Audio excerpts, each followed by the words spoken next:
Okay. We're live. Okay, 6:03 will bring us back to order. And I'd like to start with our Pledge of Allegiance. We have the flag in the back. I'll please rise. I pledge allegiance to the flag of the United States of America and to the republic for which it stands, one nation, under God, indivisible, with liberty and justice for all.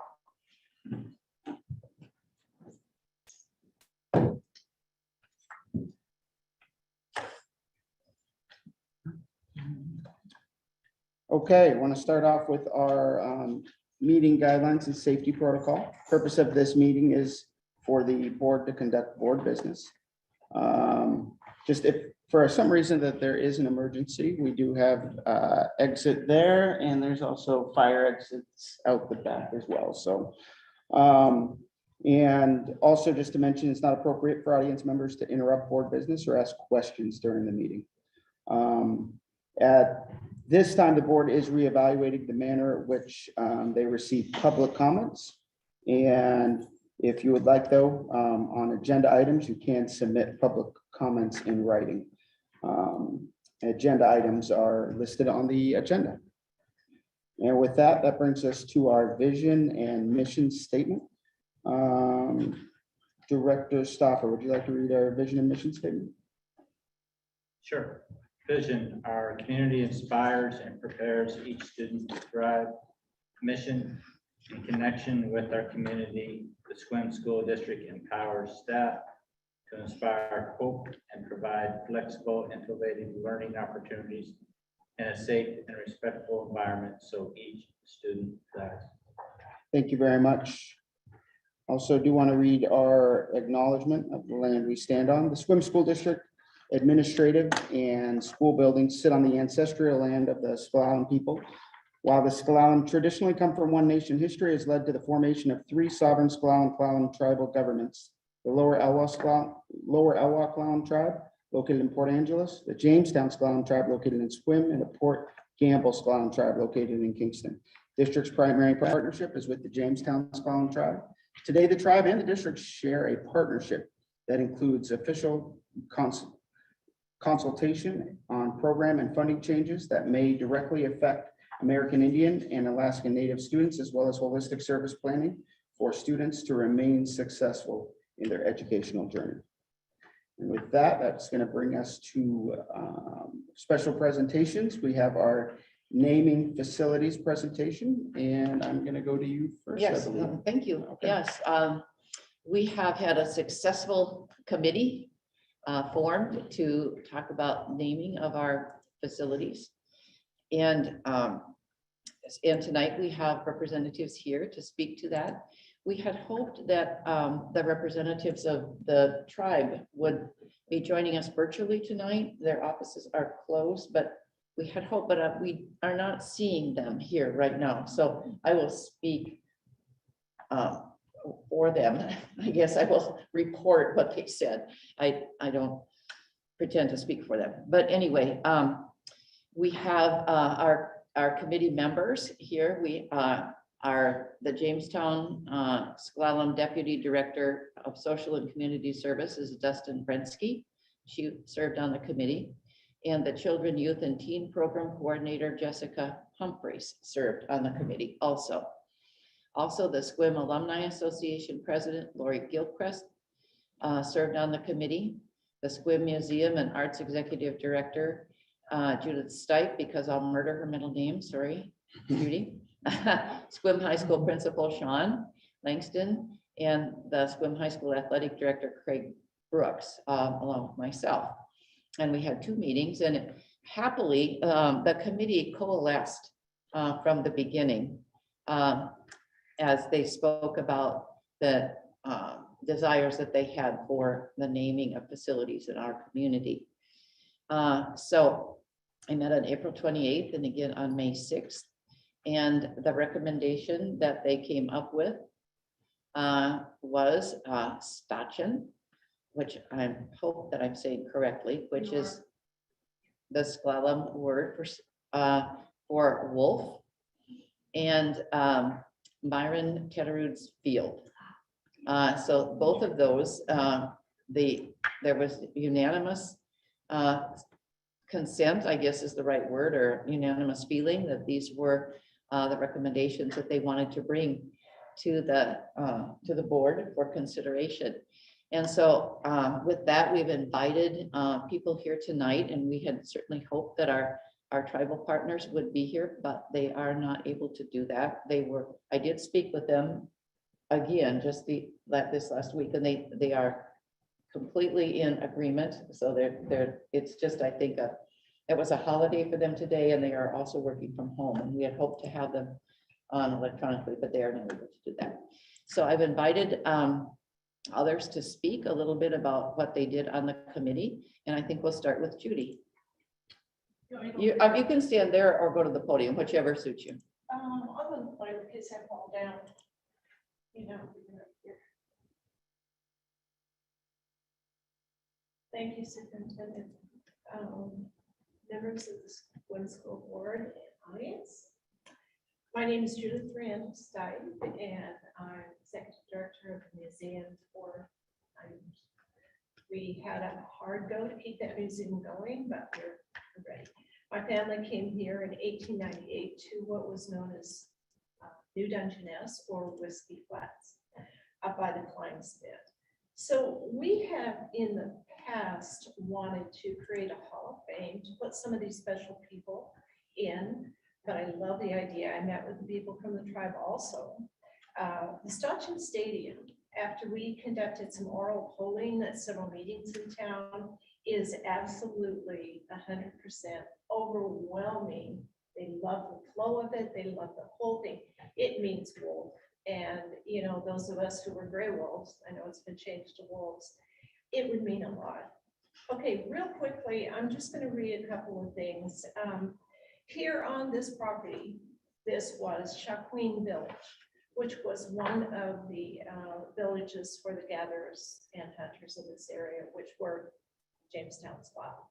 At that time, the Shaquin Village was occupied most of the year because it was warm and dry here. We are in one of the first areas, you guys, the whole school district across the street where the museum is, all the way down to the corner where the head gate of the irrigation ditches was all Shaquin Village. So there's a lot to be said about returning some of that back to where it belongs. But very quickly, our class of 62 Gray Wolves, when we wrote a book about this whole area where the school was located and all the things that happened here, we've often wondered why nothing was named for the tribe. But as the tribe regained their sovereignty, we started to see more of what should be going on.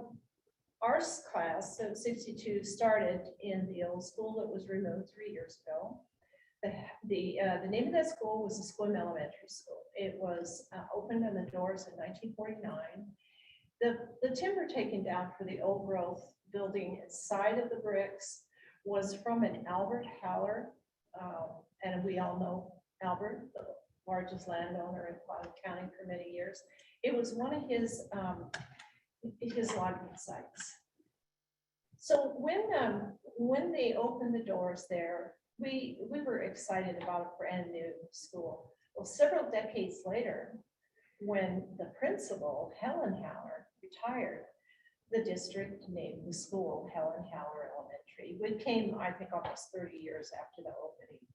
So we honor people who built all of this. We're very, very proud. Albert's money is still being spread around. I think we all know his name on all the scholarship programs. So as we further go into this, I want to thank all of you that are involved in this education, because I wouldn't do your job even for big pay. And I certainly wouldn't run for office. There's a lot to that. So tonight, we have that historic opportunity to be part of something that was so back, so far in the past, the right thing to do and go forward. And where we stand today, all these decisions you make tonight further put us into this positive future. And I am overwhelmingly excited to say that all the people that we have polled, hundreds and hundreds, love the idea of Stochin Stadium, which means wool, and the tribe is going to put up the big wool, and we're excited to be a part of this. As a historian for the area and a published author of several books, I think this is one of the best things to throw ourselves into. Personally, if I had my way, I think the whole place should be named for Mr. Shade, because he not only was a history teacher, but he was the garbage training guy, nearly was killed thousands of times, but you know, don't do that now. But so back to the swim prairie. Let's do the right thing. And with all of this, as we go forward, only one thing to finish off what I'm saying is what took us so long. So that's it. Anybody have any questions? Question? Thank you. But Thank you. Thank you. Oh, thank you, Judy, for your thank you. perseverance and this reminding us of our history and our traditions. Thank you. Next, I want to introduce Lori Gilchrist, and she's here on behalf of the Alumni Association. Welcome. Thank you. Thank you, school board. Thank you, superintendent. I am Lori Gilchrist. I am the president of the Swim Schools Alumni Association. As you can see, I am a proud graduate of 1970 from the school. We were the second year in this building, the new buildings, we call them. So, I was part of the committee as Dr. Zook has stated, and I want to thank our Principal Langston, where did he go? There he is, for making the suggestion that we go the route of having a stadium name and then a field name. And because of that, most of the alumni were very pleased that we could work in tandem with the tribe. We could also honor Myron Teatrud. So I have a few words I like to say in Myron's honor. Fields and stadiums are usually named after Hall of Fame type folks, which is great. But naming the field after Myron says something about our community. That we value our fans as much as we do our athletes. The players come and go, but Myron was always there. Whether teams were winning league titles or losing every game of the season or anything in between. When people come out on that field and ask, who was Myron? Why was he a big deal? It's an opportunity to talk about loyalty, sportsmanship, and being true to your school, and unwavering support of all things swim. Myron moved to swim in May of 1951 and entered elementary school. He was one of the first disabled children to attend this school, and there was no program or guidelines for him. However, he attended school faithfully, and he graduated in 1960. The meaning behind this name request is 60 plus years of being the #1 fan for Sequim High School sports. It began when Myron became high school team manager for football and basketball. His enthusiasm continued through the years as he attended almost every football, basketball, baseball game, and track event. He sold tickets, handed out programs, greeted fans, encouraged the band, helped the cheerleaders get the crowd cheering, while all the time wearing purple and gold and his Letterman's jacket. Myron was honored during the 100th anniversary of Sequim High School as the fan of the century. This year's annual has a tribute to Myron on the last page because he passed away. Sequim Schools Alumni Association has received hundreds of texts, emails, and notes stating support for this request. Myron was Sequim. He was kind, caring, supportive, always had a smile. There is no one in the history that we know of that has shown as much dedication to Sequim High School sports as Myron Teacher over many decades and several generations of Sequim families. And we thank you for your consideration of naming the field in his honor.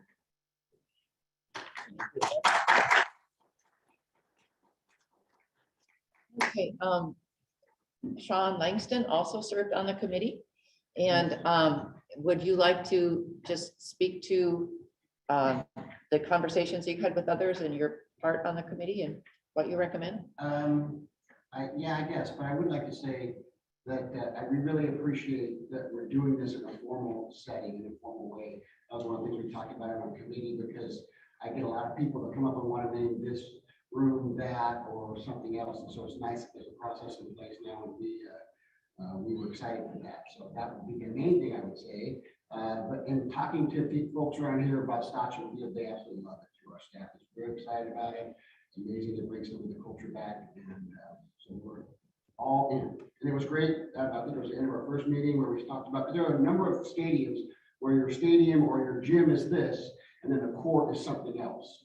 And so that's kind of what we brainstormed to combine the two and still get some of the native stuff, but then also on the modules. So thank you. That's the report from the committee members, and I thank them very much. There was great enthusiasm and coming together and seeing the vision that was possible here with this. So that recommendation All right. is for you. Excellent. I'll look So forward thank you to that. to everybody. When we get to that in the agenda. Yes, thanks. Okay. And thank you for those who spoke on that. Appreciate that. Okay, that brings us to 3.02. We have announcement of student board representative. And I'm gonna go to Director Halverson, Director Stock. I'll start and then you You can join in. Yeah, Director Stoffer and I served on a committee to interview our candidates for the student representative school board position that's open. Every year we have one position that's open, the junior position. And so this year, Director Stouffer and myself and our other rep, Kaylin Klinger and Joan Zook, served on the committee to interview the candidates. And I will say I was really impressed with the caliber of the candidates. It was not an easy choice to make, easy decision to make. But we did find a candidate who I think will serve the role admirably and be wonderful to work with. And that is Dinara Bibai. And she will be beginning her service in the fall, correct? So we're very happy with it. You may add something? Just that we're really emphasizing that student voice, and then we're discussing a student advisory vote as we go through our deliberations. So that will be something that we'll be discussing over the summer. I know that we have a workshop retreat coming up, and if we could reach out to both our student reps to see if maybe they could attend, not the whole 2-day thing, but maybe we have on the agenda a section dedicated to student voice, so we could, so it's just not the first day of school that they were involved type thing. So if we could, but yes, Desiree or Sarah, her sister is going to probably go off to be senator at some time. So it's good, just, and both of the candidates that we had, I appreciate the conversations that we had, interview process, and thank you for being there. All right. Well, yeah, congratulations to her then. So do we need to vote on that from you guys, from the rest of the board? Or I don't think so, because we sent her the yeah, we have offer an and we got an acceptance. So I think it's a done deal. So, I Yeah. will say that she was really, it was really enjoyable talking with all of the finalists, the candidates, and she really impressed us with her communication skills and her just engagement in her community. So we're looking forward. Well, thank you to you both for your work on that, and Superintendent, as well as our others, our soon-to-be senior board rep, student board rep, who took part in that as well. So We excellent. appreciated his Yeah. presence. Great. All right, and that brings us to our retirement presentation with Victoria.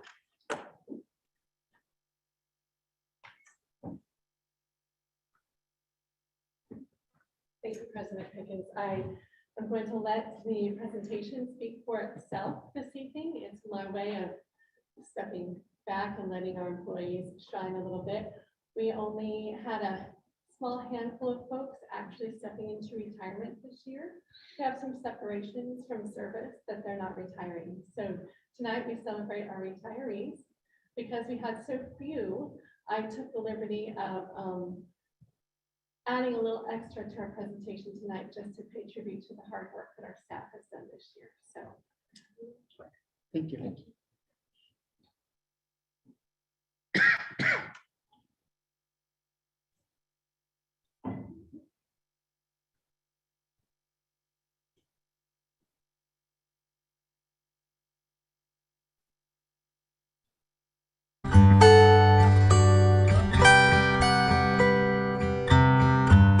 good evening, board members, Superintendent Zook, and guests.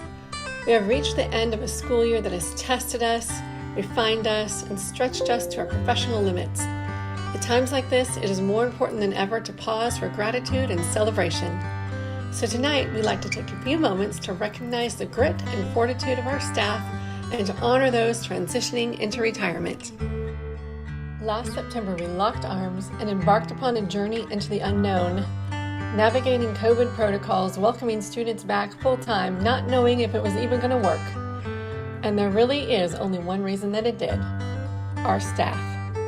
If it wasn't for our teachers, who collectively gave up 2,138 hours to cover for each other, if it wasn't for the school office staff who partnered with our substitute coordinator to puzzle together classroom coverage, making the miraculous happen every day, if it wasn't for our teacher specialists and our teachers on special assignment willing to give up their regular duties to take over classrooms for an hour or a day, if it wasn't for the flexibility and can-do attitude of our paraeducators who showed up in spaces where they were needed most, if it wasn't for our classified district office staff who covered lunch duties and recesses, if it wasn't for this, for all of these things, we could not have kept school open. If it wasn't for our nurse and health clerks who took on COVID in addition to everything else, if it wasn't for our administrators who led bravely through the most difficult of years, if it wasn't for our tech and maintenance crew keeping us running even when the supply chain slowed, if it wasn't for the faithful bus drivers who showed up every day, no matter what, if it wasn't for our custodians with their unrelenting commitment to keep us disinfected, if it wasn't for the support staff who just stayed the course to keep us moving forward, if it wasn't for our coaches who, despite all the obstacles, kept the games going, we would have never made it through to June 2022. We don't want these words to feel empty or disingenuous. They are not said to diminish what just happened to us. Our people have worked so hard and faced unrelenting challenges and yet are still standing. How can we not say something? So thank you. Just thank you. We see what you did this year. We see what you are capable of. But we hope it is never asked of you again the way it was asked of you this school year. Tonight, we are also celebrating some folks who are moving into retirement. Please join us in congratulating these wonderful folks who will be opening a new and exciting chapter.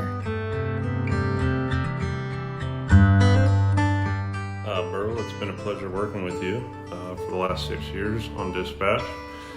All of us at Transportation are really going to miss having you here. You've been a great asset to the department. I wish you peaceful and stress-free retirement, and good luck. Rich Fulmer, Director of Transportation.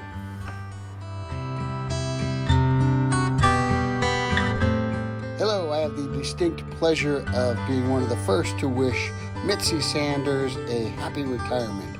Mitzi has worked at Sequim High School for 25 years. She has been an outstanding resource to so many kids and families accessing scholarships that they didn't even know were possible and giving them a chance to take their education to the next level. I love particularly that she has so many specific stories about kids and families of how she found money in places that they didn't even know was possible.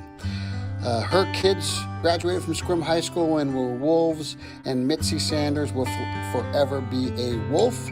Congratulations, she is a sister to me, and we're so thankful for her time here and wish her the best in the future.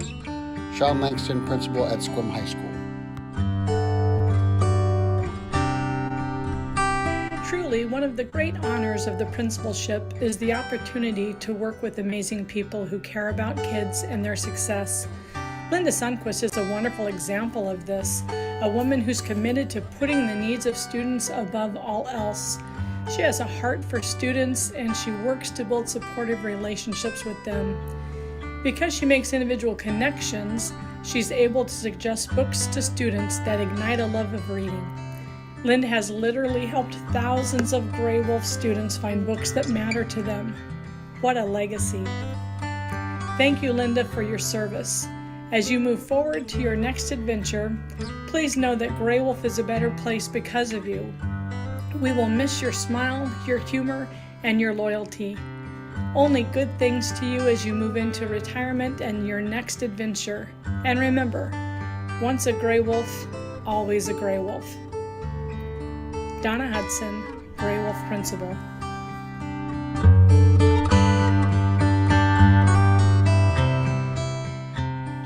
Wow, Christy Toth. I've had the privilege to working with Christy Toth for a little over 20 years. She's always been a delight in the office, just taken on every challenge she's been given, and she's just been a delight and a part of a family for this whole time. So I'm gonna miss her. John McCanny, Director of Maintenance and Operation. Not all retirees wished to take part in the video portion of this presentation, but we want to make sure all are recognized here. We wish you all the best. Thank you to the staff of Sequim School District for delivering a year for the books. Let's do it again in the fall, and let's make the next one even better.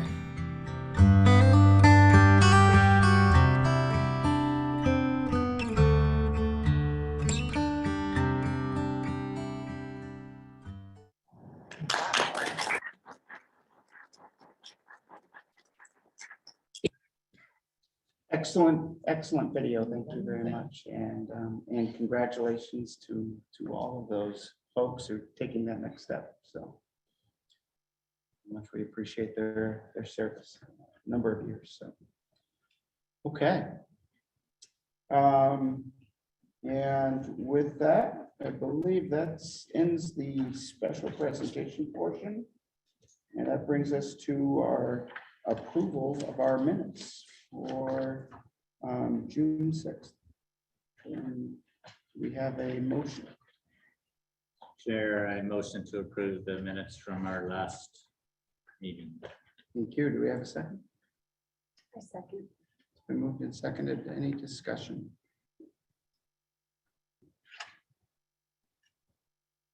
Hearing none. All those in favor, please vote via board docs when indicated.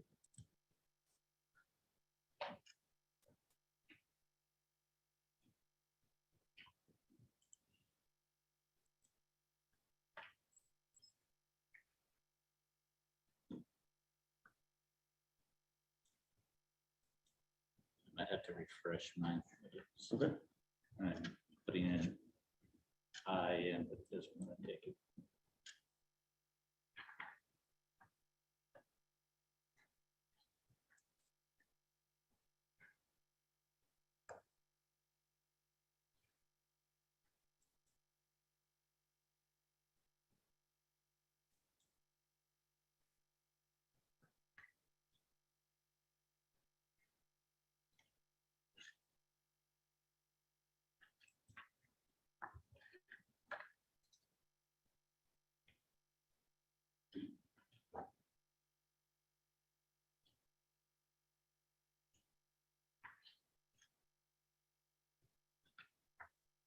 Did yours come up?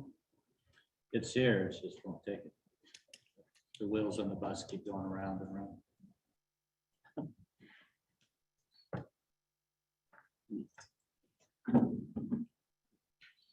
So I was gonna sign out of board docs. Oh, wait. No, you're on the screen. You need to click on-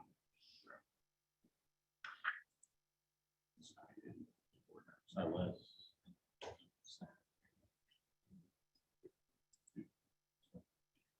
That's, you're looking at Tracy's screen. Yeah, I know, but originally I have it.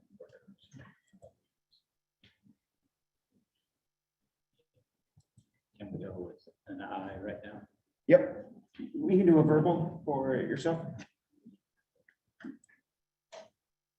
Yours is an I, Director Staff. Okay, you can do that, Tracy. Okay. All right, so that is approved. That brings us to our agenda. And we do have one amendment to the agenda, which is we have a holler resolution that we needed. Was that what we needed to add, Tracy? And you did add that, so that would be the amendment to what was originally posted, which is posted on the agenda electronically now. So that's what will be the amended agenda is what I would like to hear a motion on, if somebody is willing to make that. I move we approve the amended agenda. The agenda has amended. Thank you. Do we have a second? Second. All right, any discussion? Hearing none. Go ahead and vote when indicated.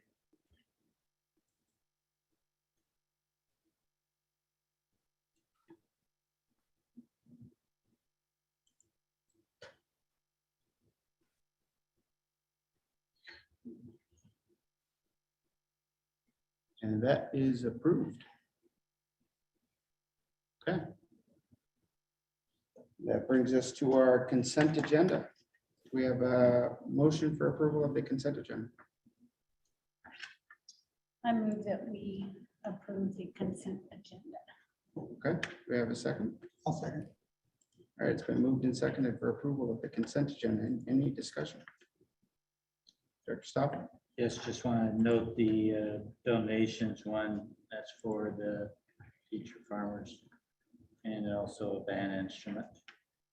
And then I know there were others on the retirement, but Missy Sanders gets known her dedication to the seniors for these past 25 years and working at the scholarship program, in which I like to say there's none other than the state of how that rolls out. So appreciate all the work that she's done and the staff of works with Mitzi in that career counseling. Thank you. Any additional discussion? Okay, hearing none. All those in favor of approving the consent agenda, please approve when you are prompted to do so.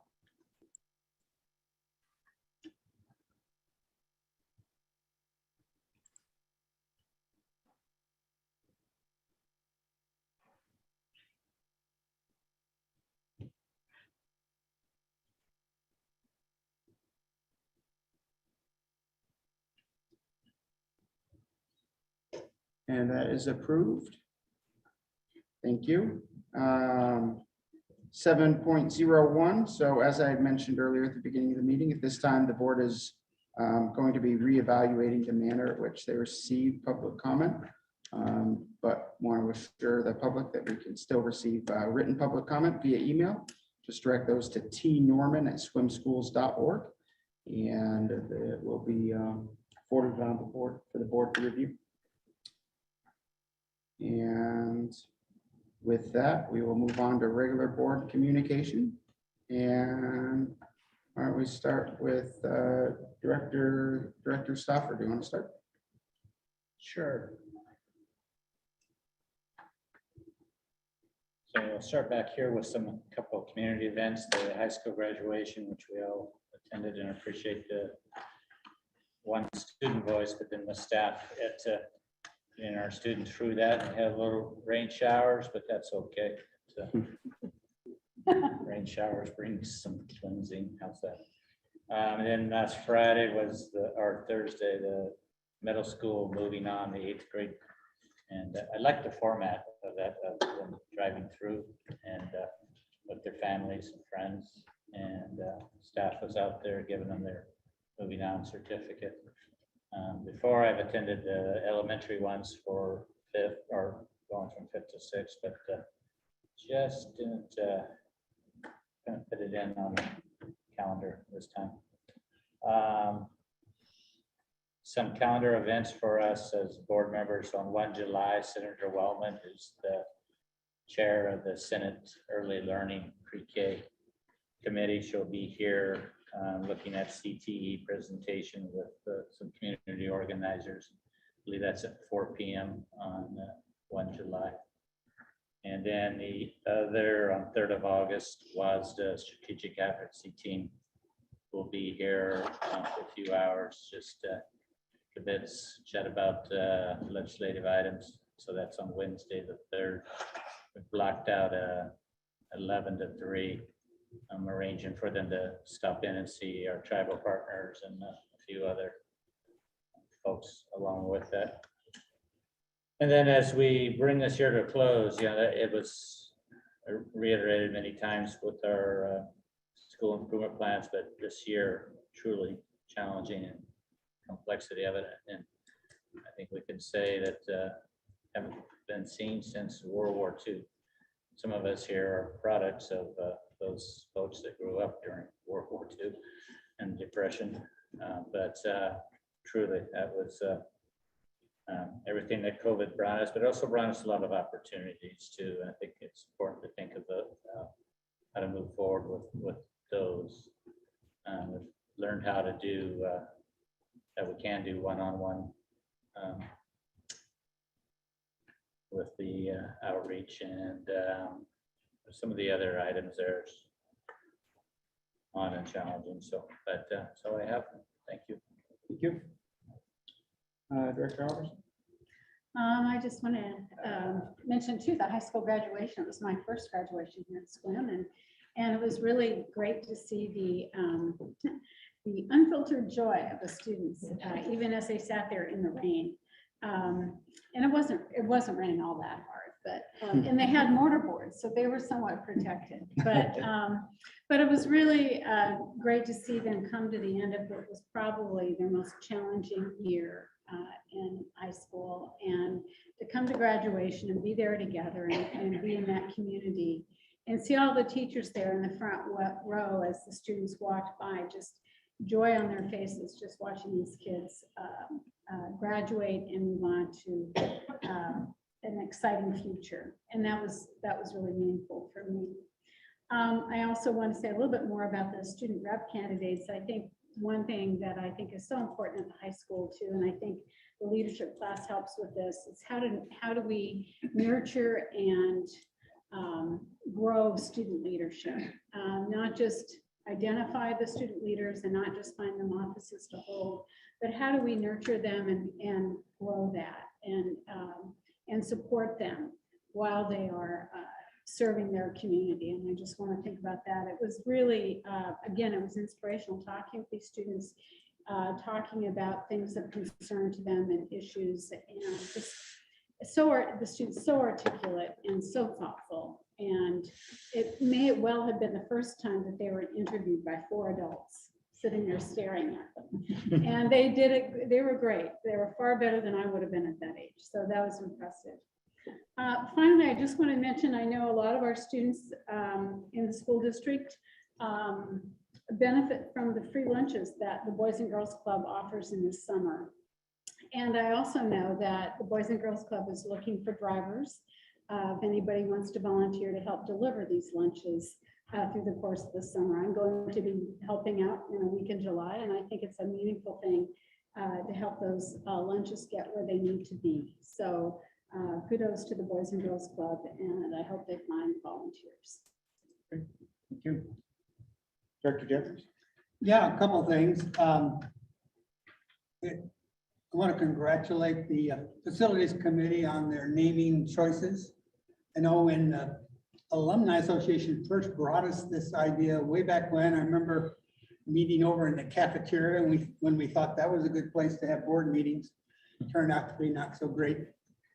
But at the time, our policy really wouldn't allow us to come up with the names that we did. So we got to work, had to change our policy to make this happen. So I really appreciate you being the the trigger, the motivating device to make that change so we could come up with this, I think, excellent conclusion in naming our facilities. So we have new stadium name, new field name. We also, I want to congratulate the Sequim High School girls 4x400 relay who ran at the Nike Nationals this week and took first place in their division. In spite of not having the greatest track in the world, that brings me to the second thing I was going to talk about, the athletic committee that we're just getting started now. We've, Director Stauffer and I have done some background work, kind of preparing that. I met with the track coach, Coach Moore, and we took a walk around the track and to find out exactly what we're looking at there. So we are working on it. No promises, we can't make promises, but we need to look at the scope of what we can and can't do, given the realities of the current situation, which has some challenges, obviously, but great hope. We mentioned earlier about revamping our public comment. I would like to see us get back to taking a look at our series 1000 policies, 1400, 1620, 1815, 1825, some about, these are basically the 1000 series is how we as a board interact within the board. So we have some things there I think we need to improve and make some changes. So I'd like to see us get back to that as soon as we can. And June is a very exciting month, obviously. Summer solstice is tomorrow. Yippee. And then on a personal note, you know, there's birthdays. I have a daughter who has a birthday in June. My wife has a birthday in June, and we have an anniversary. Our wedding anniversary is in June. Earlier, people were divulging things. Ours, that was number 53 for us this year. But there's some really important dates that go on. Graduation is one of them. And I know, yes, the graduation was fantastic. And it will be long remembered for a year or so. I don't know about you guys, but you know, my graduation was in 1965 from high school. I'm sure it was wonderful. I do not remember anything the speaker said, or you know how time flies, but I do remember the date. I mean, I do remember it was 1965. So 2022 is going to be in this year's seniors class's mind for quite a while. They might not think about it too much until the 10-year reunion occurs, or you know, they start announcing it, and they won't believe they've been graduated for 10 years. So I congratulate that senior class. I thought, rain or not, I thought that it was a great graduation ceremony, and I do hope they remember it. They might, only thing they might remember, it was raining. But so it is important. Oh, and yesterday was Juneteenth, new national holiday, new state holiday. So I want to recognize that and honor that date. And hopefully, I know usually that's going to occur when school is out, but possibly maybe the schools can get involved in some kind of celebration. Also Father's Day yesterday, and I was reminded by the gift of the baritone to the band. My dad played the baritone when he was in high school back in Greenfield, Iowa. So that brought back happy Father's Day memories. And I guess that's it, a little personal stuff and a little history. So congratulations, class of 2022, and congratulations 4x400 relay team. The video is online, watch it. Thank you. Director Johnston. Yes, I have a heartfelt thanks that I would like to offer to the person sitting next to you, Joan Zook. This is her last meeting as our interim superintendent. And I just cannot, for all the kudos that everybody else has been given at this meeting, I think the person who is, who has held us all together for the last 6 months is that person right there, Joan Zook. She is just remarkable, and her service to this district just cannot be understated. I mean, for her to basically raise her hand and say, hey, look, I have some experience that might be helpful to you guys. Can I be of service was just remarkable for somebody who was happily retired and didn't need to walk into the firestorm that she walked into of COVID and snow and looking for a new superintendent and looking for a new board member and all of the other things that have been such a challenge for the entire district. And she has led with just such professionalism and grace. She has been just a super resource for me. She has always been available. She has listened to whatever concerns were brought with just integrity and intelligence. And I'm just so grateful, and I'm going to miss you very much, Joan. And I wanted you to know that. And I just wish you all the best. And thank you so much. You are just the ideal of a public servant in my mind. And I'm very grateful. Thank you. Thank you. Thank you.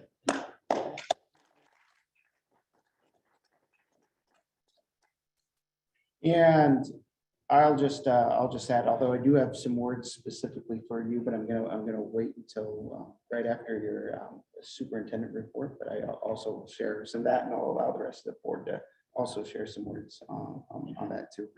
I couldn't agree with Director Johnston more though. Just also to add that did appreciate the graduation ceremony more than just the fact that my daughter was a part of it, but just I appreciate how much student involvement we had in those in that process, that there were so many students speaking, and just the fact that the students speaking spoke directly to the students who weren't speaking. I think just speaks to that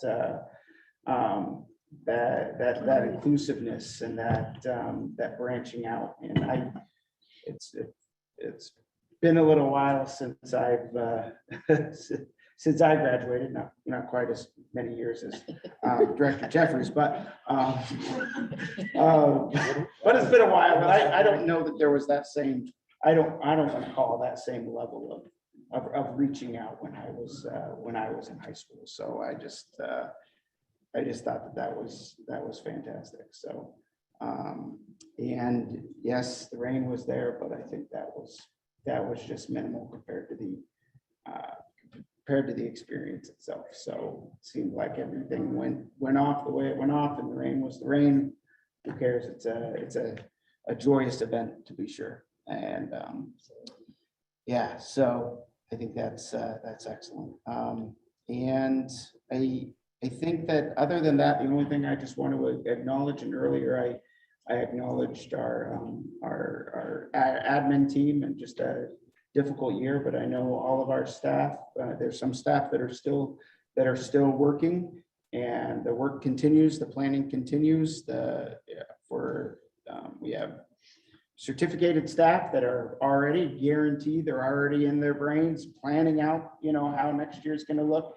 We have staff that work for the entire year through the summer. So I just want to say that I hope everybody gets a chance to take a well-deserved break and spend a little time focusing on family and R&R. So, because that's just an important piece to be able to come back rejuvenated, because that we all know that the work continues and will continue again in September. So I just want to, I hope our staff is able to take the rest that they need as we proceed. So thank you for the year.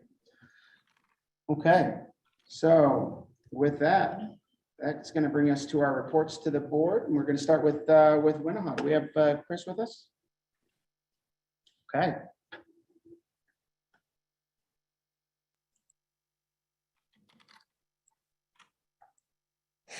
Good evening. Hello, Chris. How is the board doing today, and the general public? How are you all today? Excellent. Thanks for joining us. While this is all getting set up, I actually wanted to send out my personal thanks to Joan and Christy Toth as well. Bringing Winneha on board last year. I know I started with Dr. Prine and then Joan taking over, and both Joan has been really welcoming and pretty instrumental in our success moving forward, and I hope her well wishes on her return to retirement. And Christy has been nothing but a joy to work with. I'm going to sadly miss her and her contagious laughter, and I wish her well on her retirement. All right. Giving that the ability to say that, let me get back to my presentation. I lost the screen. Okay, there we go. All right.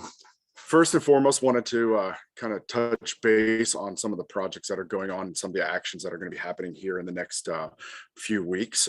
We actually are currently trying to get scheduled for the portable fire alarm installation over at Helen Haller starting in July. I am currently working with John on trying to secure all the contractors on that, a finalized schedule, and we'll get in contact with Principal Queen on that to make sure that's all in line and nobody's out of place. That should be happening during the day, and they're hoping to take about 2 weeks. So that'll be taken care of. So when summer school sessions, if they do start and or any of the programs, those contractors should be out of their way. All right, moving on to it. We've done a lot of work on the tier 1 projects and actually finalizing scopes, finalizing the projects that are out that are going to be out to bid. We're actually working on RFPs on both the high schools. Those are going out for public bid here in the next 2 weeks.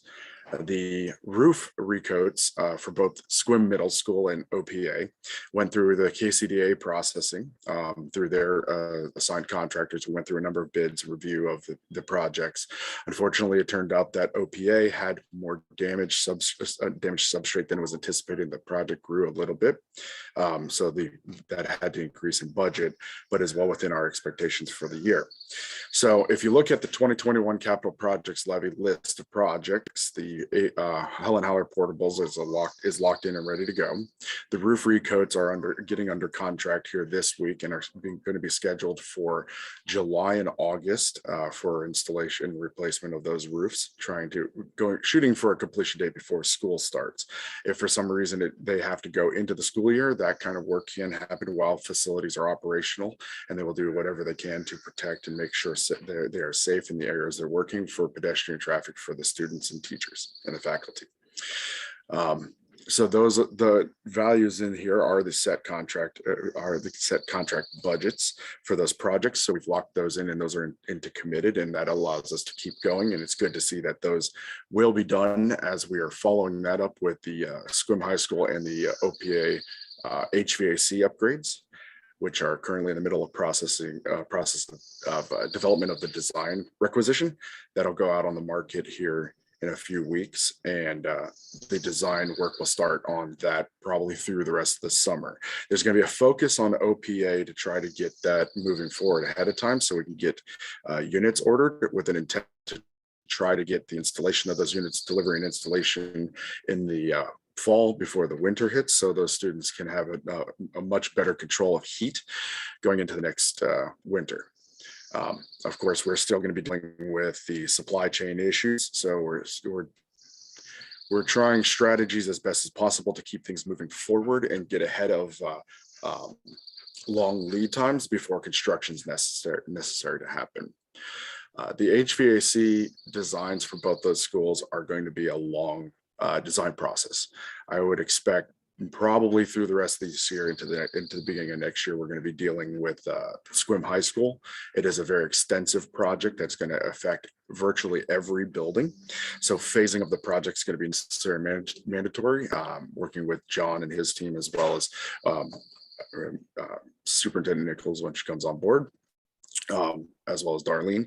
So we can try to phase this so it minimally impacts the operations of the school. It's unfortunately too large of a project to do just in the summers. If we were to do it in the summers, we would still be here in 2025.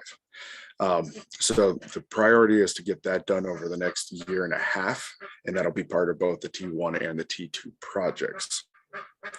Now, what we've done, we're capitalizing on all the ESSER grants that have been found. So that's outside of the capital projects budgets, as well as the general capital projects funds of the school's budget for the to take some of the burden off of the levy for the HVAC systems, both for OPA and Sequim High School, as well as the elevator, which is being paid out of the ESSER funds and the general fund in lieu of the levy. The designs for all of the elevator and the loft will be completed right now, projecting for August. And we have a solicitation out to the elevator contractors to do a preliminary design assist, as well as early procurement of the elevator ahead of contracting, which will allow us to have get ahead of the 5-month lead time for the elevator. The fiber optic system infrastructure, we finalized the budget for that right now with all the infrastructure within the schools and the fiber optic runs, plus specifically the secondary runs that have to happen at OPA are looking to be completed between the end of July and September or October. Some of this work will affect the campuses, and those are going to be prioritized with scopes of work. And the remaining portions should be done behind the scenes. Nobody will see it while the school's going. Those contracts are underway, and scheduling is getting finalized for those. The voice systems are currently in replacement. They're starting to they're getting in materials and working on the replacement of all the voice systems and all the infrastructure that does need to be affected by that, plus decommissioning of all of the existing telephone lines that are copper. So it'll be removal of a lot of systems that are taking up space and allow the installation of upcoming projects, including access systems, security systems, controls, et cetera, without having to add infrastructure space within those IDF rooms. So that's a majority of what's going to be happening over the next 8 to 12 months is those projects, while we look at continuing to look at what other opportunities we have to rearrange and reprioritize projects based on needs, and see what we can do about maximizing the utilization of funding so we're not really behind the ball. I know last month, Tracy, if you could scroll down a little bit to the levy cash flow and expenditure projection. So in the last report we did, there was a pretty big gap between the expenditure, anticipated expenditures and the fund cash flow. One of the things that we were looking at is what we could do to streamline that so we're closer in line, but of course we have to be very cognizant not to over exceed. We've been able to reprioritize projects, relook at the sequence of it, and tighten that up so more can be done sooner. That way we're not sitting there without work that could be done not being done, and we'll continue to do so until we can really streamline that to maximize use of the levy funds as they're obtained. And that is all I have. Questions? All right, questions? Director Stauffer?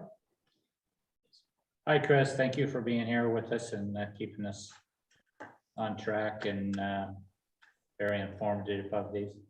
On the fiber optic, does that also involve like our safety security system, our cameras? We've had a couple of public comments, and there was a letter actually in the Gazette the other day about our cameras. And so is part of that in this project also, or if you could elaborate on that? And I have a couple more items after that. Sure. The fiber optic system is the backbone for all of it. Right now, a lot of the schools are running off of copper supply lines for data, and that's all becoming obsolete, as well as being required by the FCC to be pulled out. So the infrastructure for the fiber puts the school district on its own network of communication that's much higher bandwidth and can handle many more systems. So the fiber optic is required to be completed before we can integrate a full district-wide system, because right now everything's running independent. That doesn't mean any of the systems that have intermittent problems until we get to the full replacements won't be done. But the full replacements of those are not scheduled till after the fiber is complete and all the IDF rooms are set up, because it has to tie into those systems. It has to tie into that backbone. Okay, thank you. There are a couple of community grants that, well, the Athletic Facilities Committee will be looking at it, but if you could maybe place a placeholder to just on the table out there. And one is the what's called the local community projects, and this is run out of the House capital projects. That the updated form or the updated eligibility process won't occur until the legislators are in session. But I do have the one they used last year, and it's always a potential for us to, for any community to be listed on there. And then the other one is what's out of the Washington State Recreation and Conservation Office. And this is a grant that goes for playgrounds and tracks and parks and so forth. And Coya Valley School District used this 6 years ago, but then the process and the eligibility changed. But it kind of looks like it's coming back into play. And Larry and I will look at it in a lot more detail for our facilities committee, but we just want to place those out there as other funding options that we might find ourselves eligible for.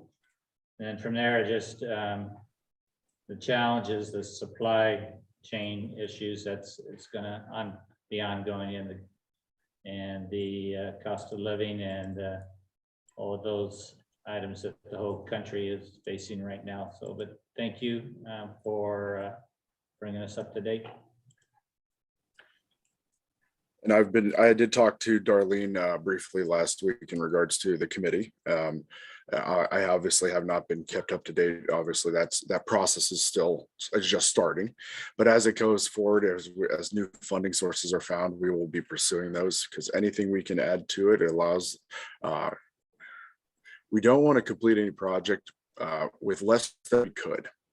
And if we can find new sources to allow us to do the projects more and to the maximum need or desire for the Sequim School District and the community, that'll take a priority, and definitely trying to hunt those down and chase them and try to get eligibility as best we can. Thank you. Thank you. Additional questions? All right, looks like that's it. Thank you, Chris. Appreciate the presentation. Thank you for being here and keeping us updated. You're welcome. Thank you very much. You have a good evening. All right. Okay, and that brings us to, we have a mental health grant report, I believe. Is that correct? Hi, welcome.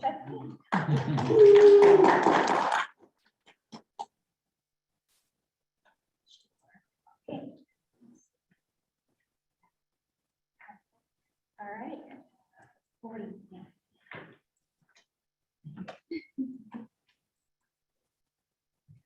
Thank you so much for having me here tonight. Before I dive in to share all the goodness of our mental wellness program with you all this evening, I thought I'd introduce myself. It's a good test drive of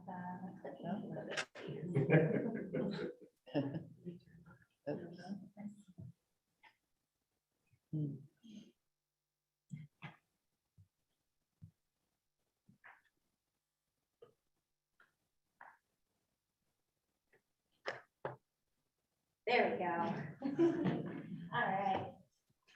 Well, I'm Taryn Kettle, and I'm a busy mom of these two goofballs. Cabin is 10, Paige is 9. They both attend Grey Wolf Elementary and are active in taekwondo, baseball, basketball, soccer, and art. My husband, who is my high school sweetheart and partner in crime, is Brandon Kettle. We both grew up here in Squim, and we're proud to be raising our children here too. We're especially grateful for the support and the education that has been provided to our children so far, especially these last few years. I'm honored to be a part of the Squim High School team and to be able to serve our staff and our students. In my short time already, I've learned that at Squim High School, it's all hands on deck. Our educators, our administrators, and our partners, they rally to support our students, and it's really inspiring. And I'm grateful to be here this evening to share just one of their programs with you tonight.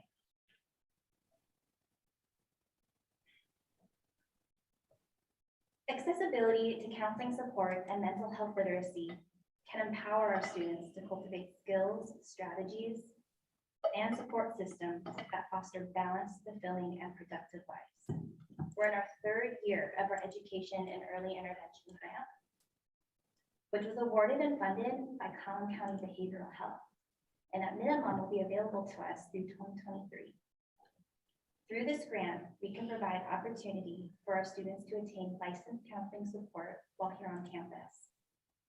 In addition, we can provide mental health literacy curriculum to support early intervention methods, connect families and students to licensed counseling and local resources, as well as promote mental health awareness and coping skills.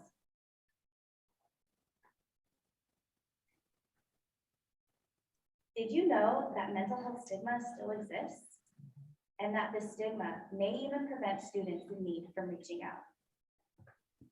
The goal of our program is to reduce the stigma and to ensure our students are receiving the support they need and deserve.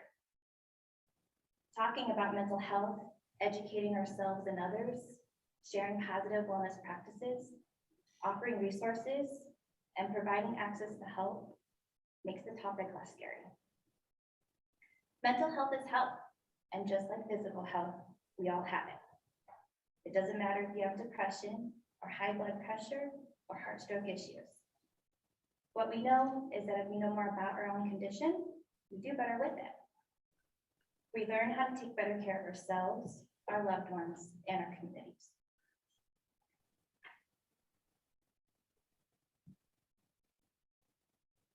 Our program supports the implementation of the mental health literacy curriculum here at Squim High School.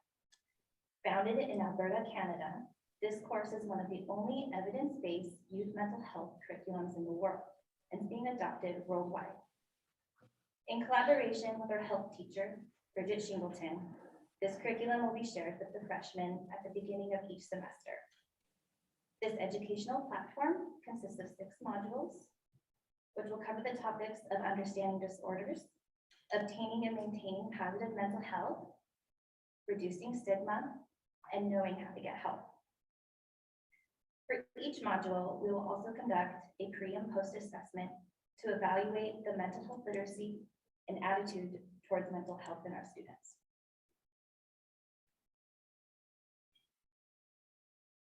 When we normalize mental health, we remove the stigma and help remove the barriers that prevent students from getting the help they deserve. What we have found through observation is that students want help and are willing to seek it out. Here's a snapshot of our current data year to date for 2022. We currently have 15 students active in our program. We're proud to have 2 licensed counselors contracted with our program. We have served a total of 23 students and have provided over 200 counseling service hours between February and June alone.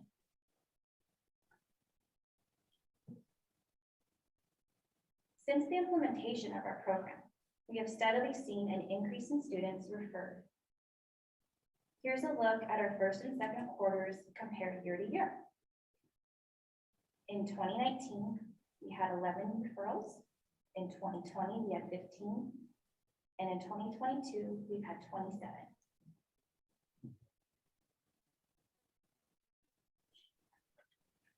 This slide shows a lot of detail about the progression of our program, but the bottom line is that students are demonstrating an improvement of their mental health literacy and change in attitudes towards mental health. Again, another long slide with lots of information, so bear with me while I quickly read the bullet points of the challenges and successes. The challenges we face are the stigma of mental health, inadequate funding for our services. Also, we still would like to have a female counselor on our contracted team. Another challenge is that if a student is already working with a counselor outside of our school, they're not eligible for this program. And we all know that texting is a teen's form of communication, and they may not always check their email. Without a texting format, this is a challenge when sharing resources, appointment reminders, and more. And lastly, absenteeism or no-shows.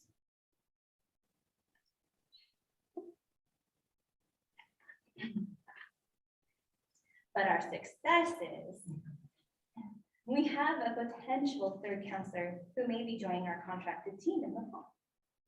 We have counselors in our community who are interested in participating in future wellness activities here on campus.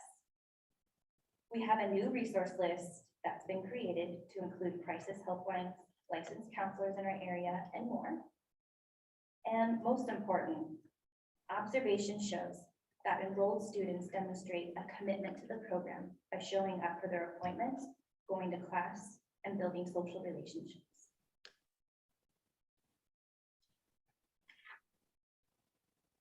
Another success was implementing our Wolf Wellness Wednesdays in honor of May's Mental Health Awareness Month.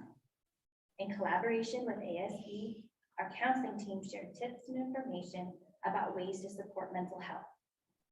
During homeroom each Wednesday in May, students received wellness information, participated in challenges, raffle giveaways, and they completed feedback surveys.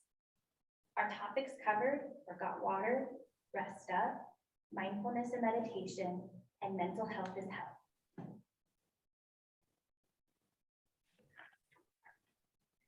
In a nutshell, out of the students who participated in the Wolf Wellness Challenges, we learned that about 80% are consuming under the recommended amount of water and sleep per day.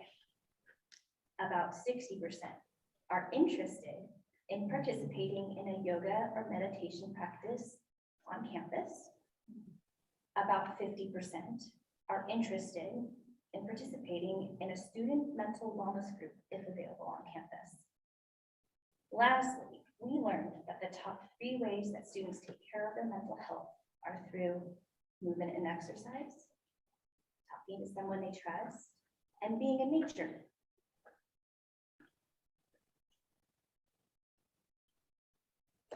The future is bright here at Swim High School, and our goals for our program next year are to contract a female counselor, to possibly offer a mental wellness group on campus, to share healthy relationship information during February, to provide mindfulness tips during heightened stressful times, like during finals or holidays, to bring more wellness topics and coping skills to students in collaboration with more local counselors, to compile freshman mental health literacy data during 2022 and 2023, to bring back the Wolf Wellness Wednesday program during May of 2023, and lastly, to create a wellness bingo challenge. And to conclude my presentation, that's actually what I have all for you tonight. I've made a summer wellness bingo challenge for you all to take home. And if you complete it, email me because I might have a prize for you too. I wish you all a wonderful summer, and thank you again for inviting me to present this evening. Thank you. Thank you.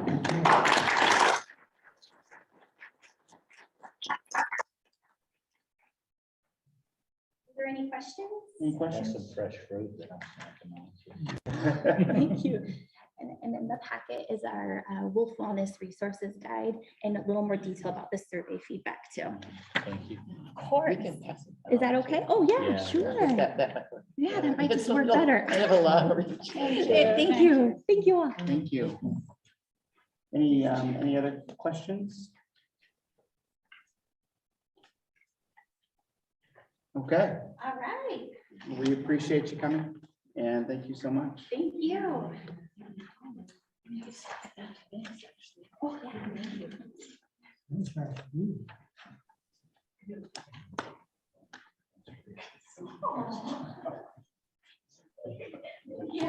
All right, I think that brings us to the Vape Report with Principal Riccobene. Oh, we have a few folks in Candace Ward, Aaron Fox. Oh, excellent. They're already coming up. It's interesting, we present wonderful mental health, and now we're talking about vaping. I don't know who does the batting order. Man, that could use it. I would redo the order. Hello. We're going to share some information with you regarding just vaping in the district. And I thought I would start with just sharing with you the Healthy Youth Survey. And I'm not sure how much the current board members are aware of the Healthy Youth Survey. So I just wanted to share a little bit of background with you about it. So the Healthy Youth Survey has been happening in the state of Washington for more than 20 years. 6th graders take it, 8th graders take it, and 10th graders take it, and 11th and 12th graders take it. It's sponsored, it's a joint effort, and it's really interesting to hear who sponsors the Healthy Youth Survey. Of course, OSPI, the Department of Health, the Healthcare Authority, and the newest sponsor of the Healthy Youth Survey is the Liquor and Cannabis Board. That's kind of interesting. That was a surprise for me. I would not have known that. Some quick facts about it. In 2021, over 200,000 students participated in it, 215 school districts in all 39 counties. Students are asked all kinds of questions regarding their thoughts and feelings and behaviors regarding health and safety topics, including school climate, community safety, anxiety, depression, of course, substance abuse and misuse, healthy eating habits, and as well as physical safety. And Tracy, this is not wrong, so do you mind hitting on that? Yeah, thank you. She can Yeah. teach. Our most recent survey information happened just this school year. You have the attachment of all those, but I just kind of wanted to share with you some of the trends that were available. Our 6th grade data was well below the rest of the state in terms of their specifically their experience with vaping. When they're asked a question would specifically say, have you experienced vaping within the last 30 days? So it'd be like a recent, if they experienced it, not ever, but most recently. Our 10th grade data was increasing from 2018 and was above state reporting data. 12th graders were decreasing, but they were still above the rest of the state. Statewide, vape products are kind of the most common thing that's taking place regarding tobacco. Interestingly enough, 4 or 5 smokers started when they were adolescents, and 104,000 youth today will die prematurely of smoking. So it's very important, I think, what the state is trying to tell us in terms of helping our students not get engaged with vaping. So what we're going to share with you first, Candace is going to talk a little bit about vaping through the lens of middle school, and some information regarding the data, programs they have in place in terms of supporting students that have this take place, and also some recommendations, and then we'll do the same thing for high school. So as you can see, it has increased. We had nothing last year, but they were only back 2 days a week. So everybody really, they were there such a short amount of time. We had 14 incidences of vaping that we collected vapes in 1920 and 33 vapes this year. So what we have in place is when a student is caught with a vape, we then assign them lunch detentions, and during that lunch detention, it's not meant to be punishment, it's meant to be educational. So it takes on average 5 lunch detentions to complete our vape program with Pam Armstrong, who is our restorative room para. And we use the bvapefree.com. It is through, I believe, the University of California, Davis, but don't quote me on that. We researched quite a few. Pam and I went through quite a few that we felt this one was the most beneficial. It does have a pre and posted assessment as well as some real world implications. They do a couple active lessons where they spray hairspray on cotton and tissue to get what the lungs feel like after vaping for many years. And it has a couple different interactive things for students to watch and then talk about, and discussions in groups. And then they have an exit interview at the end. Our recommendations is just to keep a proactive approach. We keep evaluating to make sure that this program is the best that we can offer our students right now. And then to engage in vape lessons and reviews. Our other recommendation is that we have been working with our SRO and talking to him about providing parents some information, some educational resources, because I don't think parents realize how much of a problem this is. 33 vapes is what we collected, but the rumors that we have every day is quite a few more on campus every single day. So with that being said, educating our parents, I think, would be the strongest point that we could do to help them kind of understand and look for vapes with their children. Okay. And I'll pass it on to Erin. So at the high school, you can see our incidents, and these are obviously the ones that we caught, kind of the same as Candace was saying. It's incredibly challenging with as many bathrooms as there are and as spread out as they are on our campus to kind of catch them in the act, if you will. But that's what we have, and the next slide will show what we do. So for our first offense, parents and guardians are contacted, notified, the vapes are confiscated. Sometimes we work with Kyle or SRO depending on what is in the vapes. The students are assigned the hazard of vaping essay, which one of our counselors developed, and lunch detentions to help them complete it. And then depending on the severity of what's going on and how many times potentially they've been caught, or again, what's in the vape, they might also be referred to Luke Casena. He's our student's assistant professional, and he has a vaping cessation program that he'll run the students through. Depending on their needs will depend how long they're in that program working with them. As we look at moving forward, we do prevention in our 9th grade health course. Bridget Shingleton, who was referenced by Taryn earlier, does a unit on vaping. And then what we are in desperate need of is increasing our hallway supervision and our bathroom supervision. So our hope is that we can adjust what formerly was our solution center position into more of a supervisory position, to be out and about, to be going into the bathrooms, ideally somebody who can go into our female bathrooms, as Mr. T, our security guard, covers the male bathrooms. Questions? Yes. I wondered with those numbers, do you have a sense of how many of these are repeats? Like, is there a core group who is vaping, or is vaping spreading? I think it's definitely at the high school, at least a core group who is frequenting it.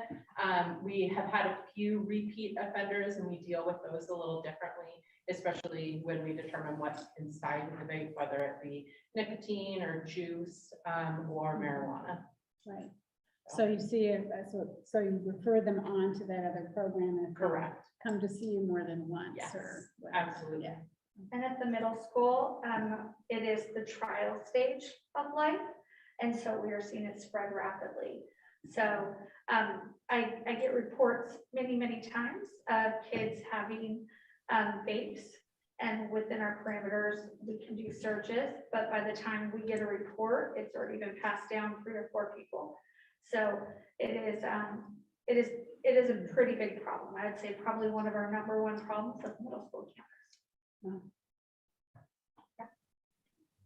So vape was the before COVID problem, and it's expanded. I think the law went into effect that year from 18 to 21 to have.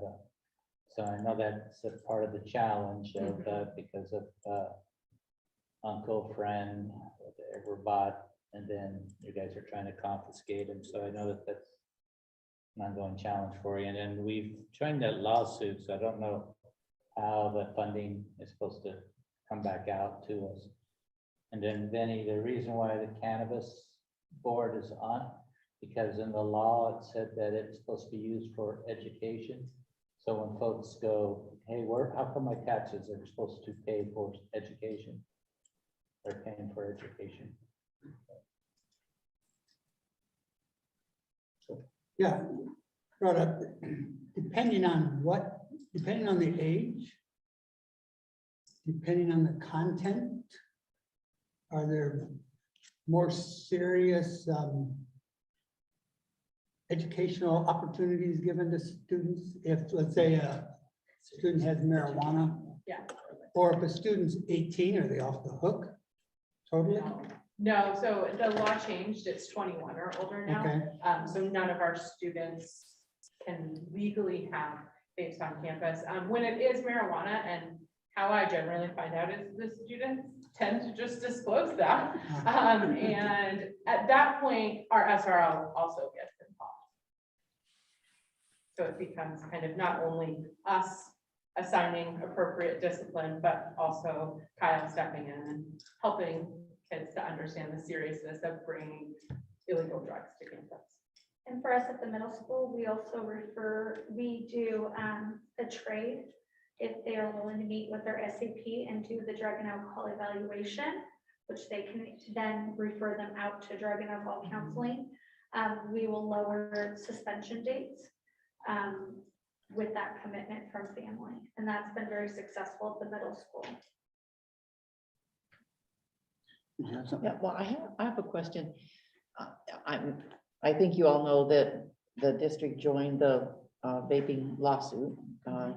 And I went to search on information today and I haven't seen anything new. I know that there was a settlement with the state, but I've not heard about the lawsuit that the districts have brought. I just wonder what your thinking is about vape detectors in bathrooms and the role that you play as administrators in the buildings. I remember hearing one district say, you know, that when they put the vape detectors in the bathrooms, it's the only thing the principals did Right. was chase them down Yeah. in the bathrooms. And I So think- what are your thoughts? Yeah, so for us, I've been thinking a lot about vape detectors specifically because one of the issues with vaping, unlike smoking cigarettes, is vaping is really fast. You hit a vape, you leave. Like, that's how quick it is. It's not something that kids are gonna be standing in the bathroom for 5-10 minutes doing generally. So it's, can we get there in time? Because right now we don't have the infrastructure of enough cameras on campus to, you know, have cameras there so we can see students, obviously not in the restroom, but exiting and entering the restroom. So it's kind of a twofold. I think if we have the cameras and the security in place, then having vape detectors would be, I think it would help to deter students from especially using our bathrooms in that way, which would be great for the rest of our student body who would prefer not to walk into bathrooms and have that experience. But I do agree that I think for a period of time, it will be what consumes a lot of our time because I think we have very high numbers right now. And I agree with the same. I think that right now, the few cameras that work are facing our bathrooms. So we're lucky at the middle school, not facing all the other directions we'd like, but we're working there. But yeah, unless that is fully up and running, that would be almost a hindrance because it would just be a waste of money. I think that those two need to go hand in hand personally, but I do think that they would be a huge deterrent for students vaping at school and really get the ones that are habitual, that really do have a nicotine addiction that need the help. Because I do have a few of those that we've actually gotten into, you know, with the correct people to be able to get help. You mentioned nicotine and marijuana, and then you also, did you say juice? Yeah. What is that? I'm just, The stuff that smells really great. And that's It's like stuff like cotton strawberries candy and or, lavender. it's not always nicotine. Sometimes it's Okay. just like a substance that they vaporize, but sometimes it also has nicotine in it. Yeah, we have to really be, we really have to look up some of these. Because whether it's a dab pen and it's got, wax, or whether it is marijuana liquid, or whether it's nicotine liquid, or whether it's a juice and it's just a fruity flavored substance, that's probably got some sort of formaldehyde in it. So we have to be very creative when we're looking up everything. Yeah. You gotta stay ahead of the curve on what's coming up next, for Yeah. sure, so. Thank God for Kyle Resser. Yeah, He's amazing, and he really helps us absolutely. figure it out. We have an outstanding school resource. And he has officer. tests too, to be able to tell us what's in things. So that's a really big help. Great. Excellent. All right. Well, thank you very much. I appreciate your work on this. Thank you.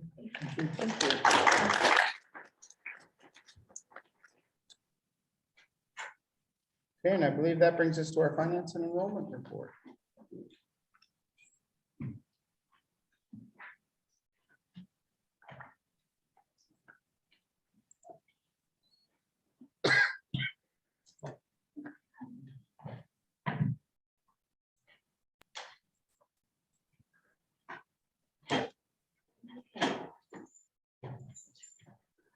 I'm going to be presenting budget status reports for the month of May. And since I've been here for a long time to report, but after our special presentation by the ESD, a lot of things have happened. A lot of the suggestions that Monica and Greg Lynch brought forth, they've given me some ideas on things that are actually legal uses of expenditures for ESSER 2 and 3. And so going through all kinds of things, and so you can see the result of some of those things for our ending fund balance for May. And I'll go over another part of what brings our ending fund balance up at $3 million as of right now. Some special funding that's enrollment stabilization dollars, and then the requirements around how those must be spent, because we haven't spent those yet. Unlike most money that comes through as like a grant, you have to spend it first and then get reimbursed. This is front-loaded dollars, and then we are tasked with spending it in a way that is meets all the requirements.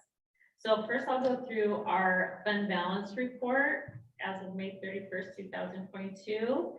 And it captures all of the 5 funds.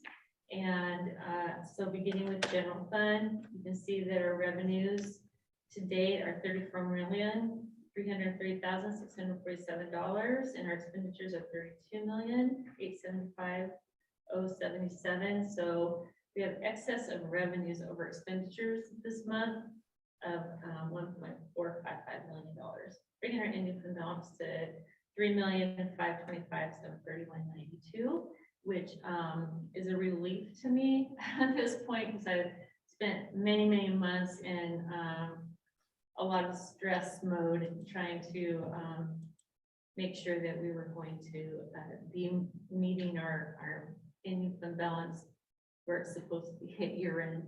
So there's that. Capital projects fund, our revenues, you can see that we're starting to receive all of our spring 2022 capital projects levy dollars. And so our revenues this month are $2,178,772.06, and that will go a long ways towards some of the projects that are getting started that Chris Marcory spoke of. And our expenditures are at $147,077, and so you can see some of the dollars are starting to go out, where some of those things are starting. So our phone system, we do have our phones, and we're have some purchase order requisitions out there for like some things like infrastructure and some of those things. So you can see that we're just starting to at our end, even though Chris he's much further ahead in the whole planning and where they are with getting all of their paperwork done for projects. Our debt service fund is only just getting minimal revenues, $266.93. We're not using our debt service fund right now. We had a bond going, we would be using debt service fund, but right now that will just sit and whatever comes through the county treasurer's report is what will go into debt service fund. Our ASB fund, I love this one because you can see that we have our expenditures and our revenues are finally starting to move and do things. And so the kids are out getting to not only just take in donations and maybe earn some of those dollars, but they also are getting to spend some of those dollars on their long awaited plans. And they've waited a while for some of those things to come around for them. So $133,833 in revenue and $126,914 in expenditures. And their ending fund balance is $359,639.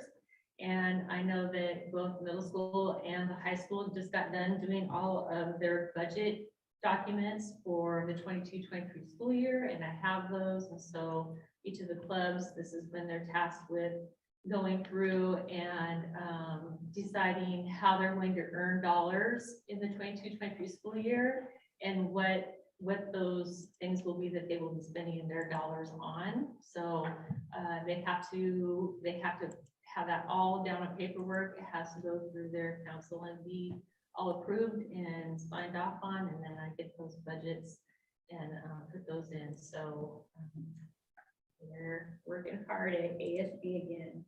And then our transportation vehicle fund, right now it also is just gaining interest, and we'll get our big depreciation payment in August, and then we'll just keep watching our depreciation schedule. So as it's time for a bus to be done on depreciation, that would be the time that we would make sure that we are purchasing a new bus. And so I know that Rich Fulmer, the Director of Transportation, he is already trying to have a couple of the bus companies build buses to specification of what we need. And we're running into roadblocks, of course. And one of the roadblocks is they've decided that they are going to increase the price of buses. And so they're kind of doing that on several of them, and the increases, you know, I mean, we have a healthy balance, but it gets eaten up rather quickly when they increase things close to $10,000 per bus across the board. So Rich is working with a couple companies, and it takes a while to get them anyway, but it's definitely taking longer now. But we don't want to be having our buses off the depreciation schedule for any time, because that's we need to be on that schedule. So our ending fund balance in transportation vehicle fund is $856,938. So we're at the point where in these 5 funds, we are building our budget, and we will be coming to you soon. We have to have just a draft budget sitting on the front desk by July 10th. But we continue working on the budget, and then we'll do some presentations in the style that we've done just in the slides, so you can see what grants are out there, what salary and benefit costs are for certificated classified employees, all those things, and where we would end up. And then we just keep refining that. And then if you have questions or the things that you really want us to really look at, then there's the time and opportunity to do that. And the second board meeting in August will be when we plan to adopt our budget for 22-23 school year. So in some of these funds, we will, capital projects and transportation vehicle fund, we will plan to spend in the resolution every dollar in those funds, so that we do not have to come back and do a budget extension. Doesn't mean we have to, doesn't mean we will. It's just the safety net, so that if our buses run over and we need 5 buses and it costs us, $800,000, we have that little bit there just in case. So be prepared to see that. Those are the easiest of budgets. All comes in, all goes out, but you can see that we don't usually even need to spend it every year. I'm going to talk a little bit about what makes up our ending fund balance before we go on any further to that report. That way you'll know what those numbers are when we get to that report. Our monthly apportionment for May is a special apportionment because we were able to receive some enrollment stabilization dollars, and the point of these stabilization dollars is that we're trying to make up as a one-time funding effort to help make up for our loss of enrollment due to COVID, and we know how much enrollment we have lost over the couple of years previous now, and not counting even this year, and it's devastating to the budget process of our school district. So that is an effort that has been pushed out to the school districts, and they decided how much each district would get, and then they pushed it out in the apportionment to all of our districts. So I do have some documentation that talks about what it is, and it's actually from OSPI, and it just says that we received federal funds in our May apportionment payments for enrollment stabilization. These are one-time payments that should not be used to increase permanent ongoing obligations of the district. The legislature elected to fund these enrollment stabilization payments with federal, state, and local fiscal recovery funds. These funds originate from the U.S. Department of Treasury, not the Department of Education. So we actually are just a direct recipient of these dollars, where we are not a sub-beneficiary. So these dollars don't end up on our SEPA, and the SEPA is that schedule of federal awards. And so in that way, we don't have to follow some of the guidelines that some of the federal funding requires, but there will be other requirements that we'll have to abide by because we have not spent it yet. The amounts provided represent the full amount your district receives of the enrollment stabilization policy. Amounts will not be recalculated, nor will there be additional payments. We should track those expenditures from these funds separately, and we will make a separate code in Program 11. They require us to do that so that we can pull reports in and know exactly what revenue received and what expenditures go out. There may be specific interest regarding how these funds are ultimately utilized. Our F-196, which is our end of year report, financial reports, they'll provide OSPI with a cumulative total for all of these expenditures in Program 11. However, there could be additional expenditure reporting to OSPI, and they'll do it through a variety of ways, and however they take surveys in the future. Additional accounting guidance for school districts is provided below. That means the guidance will end up in our accounting manual, and it will be in there so that we know what guidance we have to follow.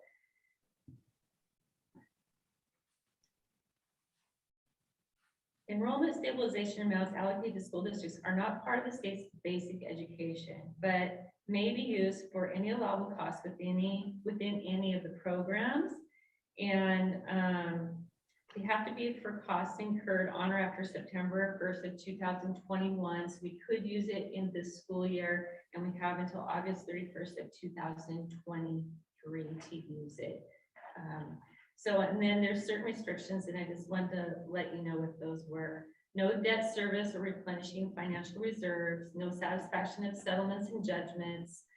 These funds may not be used for a project that conflicts with or contravenes the purpose of the American Rescue Plan, which are ESSER funds that would undermine the COVID-19 mitigation practices in line with the CDC guidance and recommendations, and may not be used in violation of the award terms and conditions or conflict of interest requirements under the new guidance. So they'll put all this out, and they'll put it all in our accounting guide, and then we can go forth and spend this $1,107,613. Sorry, $613.54.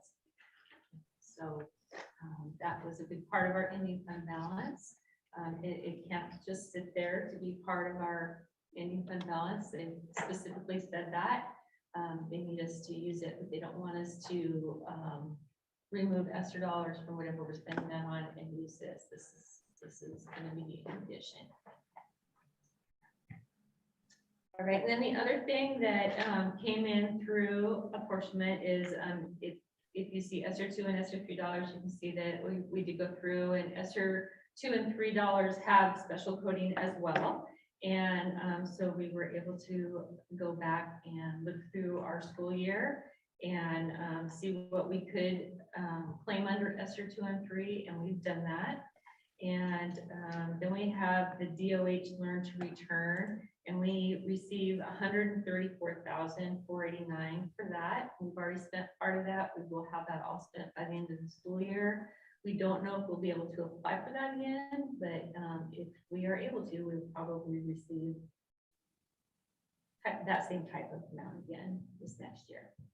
So those are just some special things that are on the apportionment report that's on those guys' website, which has helped us with our ending fund balance along with our local levy dollars. So let's go to our next report.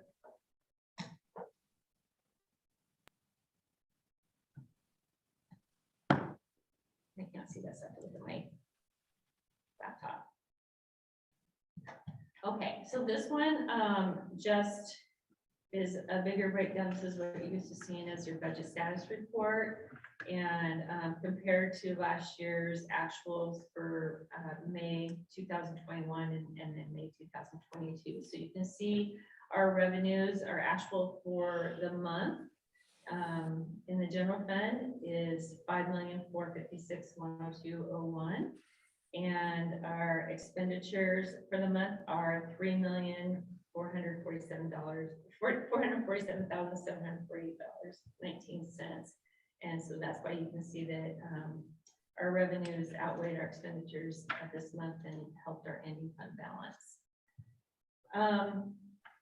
I was trying to see if there was anything that was really interesting about anything compared to last year. We were in the middle of everybody being home, but you can see that our revenues for May of 2021 are $29,500,000, and this year at this time they're $34,330,000. That all has to do with special federal funding that has been given to us to keep us full as far as our personnel is for our school district, and we did not have to let anyone go, and we needed as many people to be working with our students as possible as they all came back onto campus, knowing not only just the academic help that they would need, but the social and emotional support that they would also need. But I also really just want to remind, it seems a while ago that the ESB did their presentation, and I know it's recorded, and I've asked if our administrators could watch that recording. Just a reminder, it is out there. I would like our administrators to watch the recording, because it shouldn't be a surprise when we get to budgeting probably pretty early this next year, because it's going to be a big lift. In February or so, we'll start the process, but I know that districts across the state are in the same situation as we are, and right in our own neighborhoods, and the ESB is not kidding around when they say that we have to look at $4 million worth of reduction somehow. And so it's going to be a big job, and I don't know how that's going to look, but I would like all of our administrators to at least not be surprised, because they weren't here to see that presentation by the ESD, even though, and you know, I'm just kind of saying it like a broken record. I would like them to see it. So it's a little stressful to me to just go, oh, by the way, we're going to cut $4 million out of our budget, and you know, our biggest part of our budget is salary and benefit at 82% of our budget. You know, that is just stressful. So anyway, that's what I wanted to say about that. I only did the 2 reports this time just because I wanted just mostly focus on what numbers there were for apportionment and what that looked like just for our overall budget status report that you are used to seeing in the past. Do you have any questions about that? The 1.1, is it 1.1 million that came in for enrollment The enrollment stabilization? stabilization dollars. Did it use formula similar to how ESSER? I think ESSER uses like based on like a title formula based on. Did it use something similar when it determined? I haven't seen anything. There probably is something that is put out by OSPI, but I haven't seen, you know, like what the background looks like what they took. I know that they looked at enrollment. All of our districts enrollments and saw, you know, just the deep dip that we all took. And I know that they would probably use that as a big factor in how much each district received. Okay. Yeah. Yeah. Jim? Because did that go back to where we were at in 2019 or the spring of 2020? I think that's. Let's see here. That's kind of based upon I part don't- of their formula that they used. I don't know that they went back to 1920. I know that 2021 for sure. And I think there was a little bit of language in here. I'm not sure how far back they went, but I'm not sure if they went back all the way to the beginning of. Before COVID. Yeah. BC. Yeah. The other thing, do you have our current enrollment where we're at the end of the school year? You know, I didn't get the enrollment report, the last one that was put out there. It's Tracy hasn't seen it either, so no, not yet. So we're always anxious. As soon as we see it, we're like opening up those spreadsheets to check it all out. But no, I haven't seen it yet. And then draft budget is due to ESD at 10 July. Is that correct? Is our next meeting, or is that OSPI that it's? The draft one? Yeah, the draft budget. You gave a date of 10 July, and so Oh, that's the draft budget is, we're required by law to, everybody just says it's like not even worth the paper that it's printed on because we're still frantically working on creating, you know, a budget, but there has to be a draft budget sitting on the front counter at the district office. And it will include all 5 funds. And then in addition, we always do the 4-year projection, so 4 years out. And so we'll make that's part of our budget process now also. And so that draft sits on the counter. And then I usually, every time I'm updated, you know, we do more work on it and get it closer to being balanced and having real numbers when we're waiting for things. I'll take that one away and put a more up-to-date one on the counter just so that it's, you know, it's more real time. But it's just meant to be there so that the public can see that we are doing our due diligence to have a budget process in place and that we're building the budget and that we are not missing any components of the funds to put out there.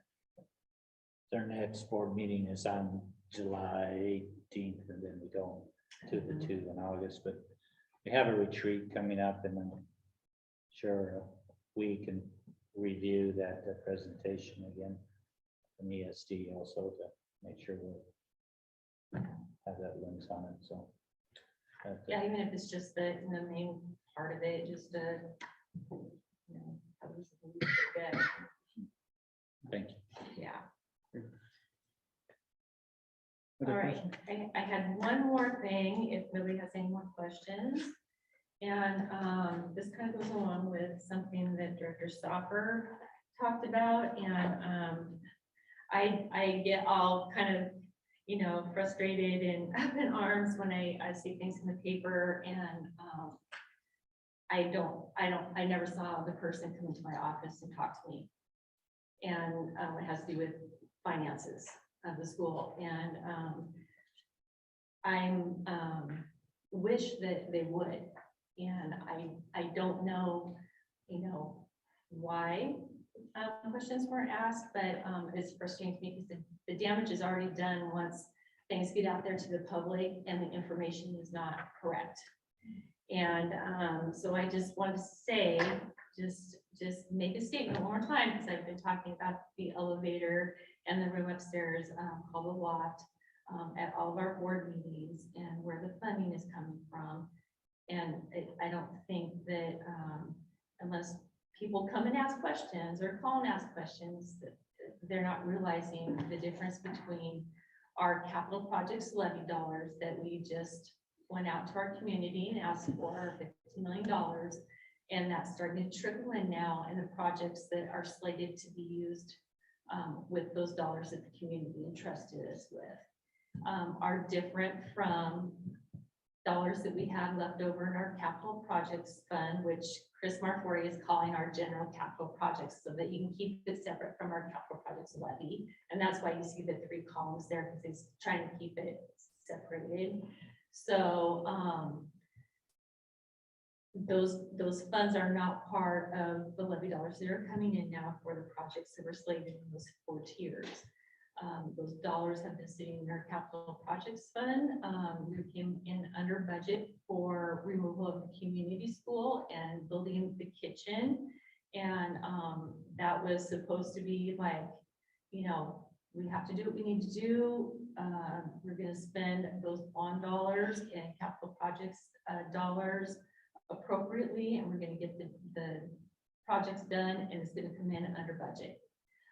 So it came in under budget, not very much, but it did, and that's the amount that was sitting in capital projects fund when the kitchen was finished. And the amount that was sitting there was $629,916.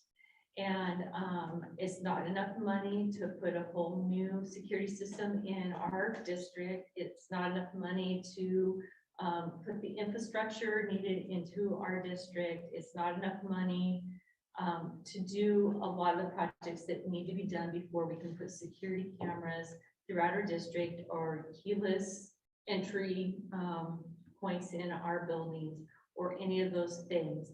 And so one of the safety concerns is that our boardroom that we previously had was very small, and it had one exit, one entrance, one exit. And we have a room upstairs, and has been talked about over many, since I ever started here, that the room upstairs is much bigger. It cannot be used for students. It's against the law for us to house students in that part of the building. But how can we use that room appropriately so that we are using our space the way that we need to be using it? So it's been talked about many times that that would be a boardroom. It's been talked about many times that there are employees upstairs and programs upstairs that our community and our own staff and students cannot access because it's not ADA accessible. And so it was slated that capital projects fund can only be used for certain things. We can't spend it on basic education. We can't like transfer it back to the general fund. You can't do that. There are certain rules around capital projects money. And so there were enough funds in there to finish the room. And then there were enough funds to consider an elevator. It has an inside in our hallway across from our offices. That will be where the doorways to the elevator are, and be able to access the 2nd floor. And the 2nd floor houses our superintendent, our teaching and learning department, our truancy system, and that's where our truancy meetings are currently taking place, up in the professional development room. Our McKinney-Vento and our foster parenting programs are upstairs, our care causes upstairs, our professional development coordinators upstairs, our public information officers upstairs. And there's not enough room to put them all downstairs, so what could we do? And so we were able to use these capital projects dollars. And when Dr. Prime was here and writing the ESSER 3 grant, there are many things that ESSER can be used for, and she wrote into the ESSER 3 grant One of the things was to pay for a certain portion of the elevator with ESSER $3. And our grant was approved that way. We didn't like add it or make it up. The grant was written that way. It was approved that way. We will use our capital projects dollars that were from a previous time frame, and we will use ESSER $3 because it was approved that way through OSDI and the federal government. And that's how we will get our elevator and a room complete upstairs that is called a loft, because it's not just for board meetings. It is also a room that will be used because we know our old board room was used for a lot of professional development and a lot of monthly meetings. Now we will have that room upstairs. It will be used for student council. We invite the students to be able to use that for their meetings. It will be used for facilities outside of our district to be able to put in a use agreement and rent that room out, just like they do for professional development space and such. So I just wanted to put out there exactly what the space is for, what the elevator's for, where the dollars are coming from. We are not using basic ed dollars. We cannot do that. We are not doing that. We are not taking money out of general fund for that room or the elevator, nor would any of us want to do that. These are capital projects. It is slated just for what it is for. It's for buildings and repair and upgrades. And that's what we're doing with that. So if you talk to anybody out there in the community or even our own staff members, please have them come and talk to us. Have them come and talk to me so they can understand what the funds are before we put things out to even our family members that we just might not really know. So I felt bad about that and wish that somebody would come into my office and talk to me.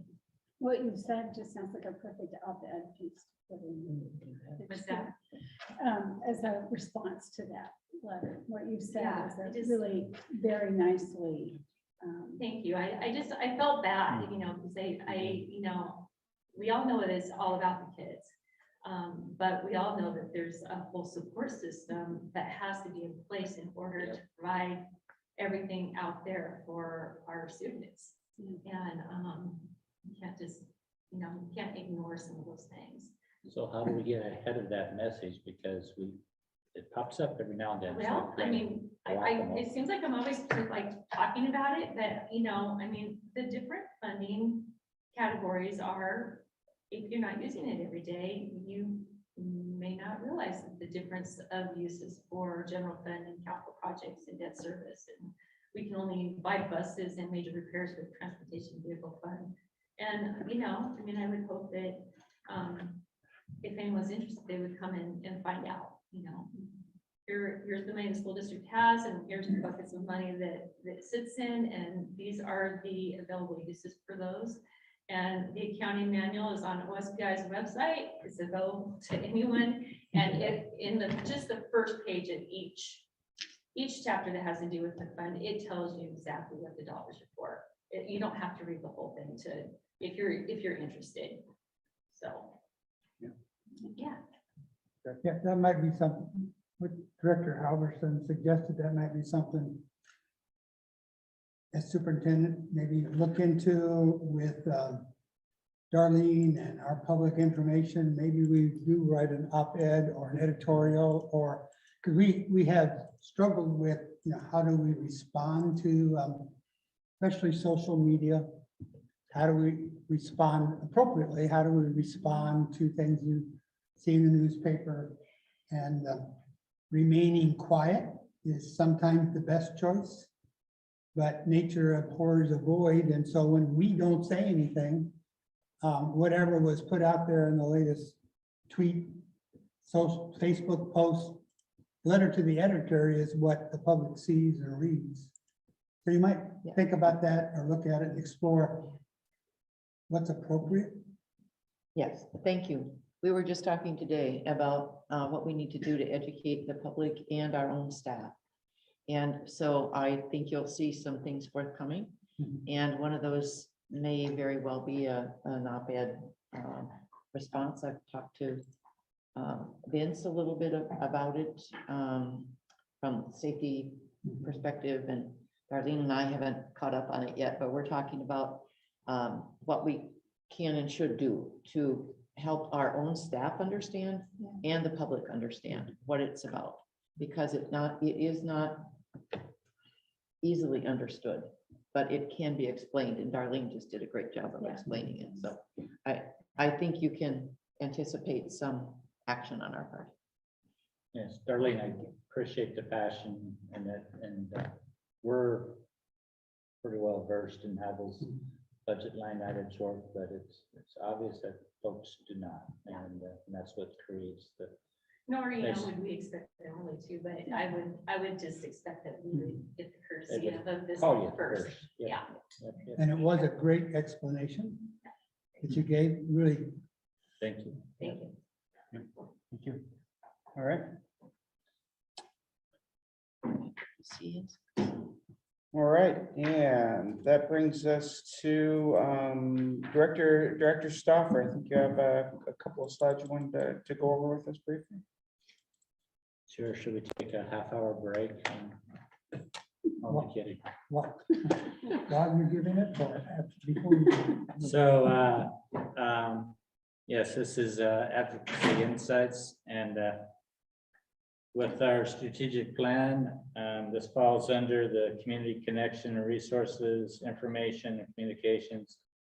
And we could actually touch the other items under our strategic plan, but mainly, I don't have that slide with there, but just we're supposed to be having our presentations with those words in it. So, so Tracy, could I just ask you please just to scroll through for me? So down in the third one, it says predict, and this came out of the legislative committee meeting last week. And so we're looking at what are we hearing from our legislators, what are we sharing, and what can WASA staff do to support you. So those are our three main tenets that we're using. And let's go up to, we're in this in-between session. We refer to it as the interim session. And so that 2023 starts on January 9th. And so as I was fond of saying when I was in the Coast Guard, that rust never sleeps, and especially on ships, because you got to stay on it. So, Especially if you just paint over it. yeah, it's running rust painting over. Maybe some of, is that bosun mates do that? I don't know. So there's a lot of the election coming up in November has some a lot of known unknowns, because there will be a change of positions. Don't know about our legislators. I hope that all of them remain, but from the 24th, but don't know about other areas. And so the current makeup of our state legislation has been very favorable to public education over the last. Hence Senator Wellman coming here on 1 July. She's coming out of across the way and traveling over here because she knows that we're important. So these are some interests that we're hearing right now on the streets and transportation. So we heard Darlene talk about transportation needs. Oh, we also talked about school construction, school district accountability. That's probably about an hour-long discussion, and we won't go there tonight. School resource officers, graduation and mastery-based learning, the right to repair. And that goes back to the right to repair our own laptops and tech gear.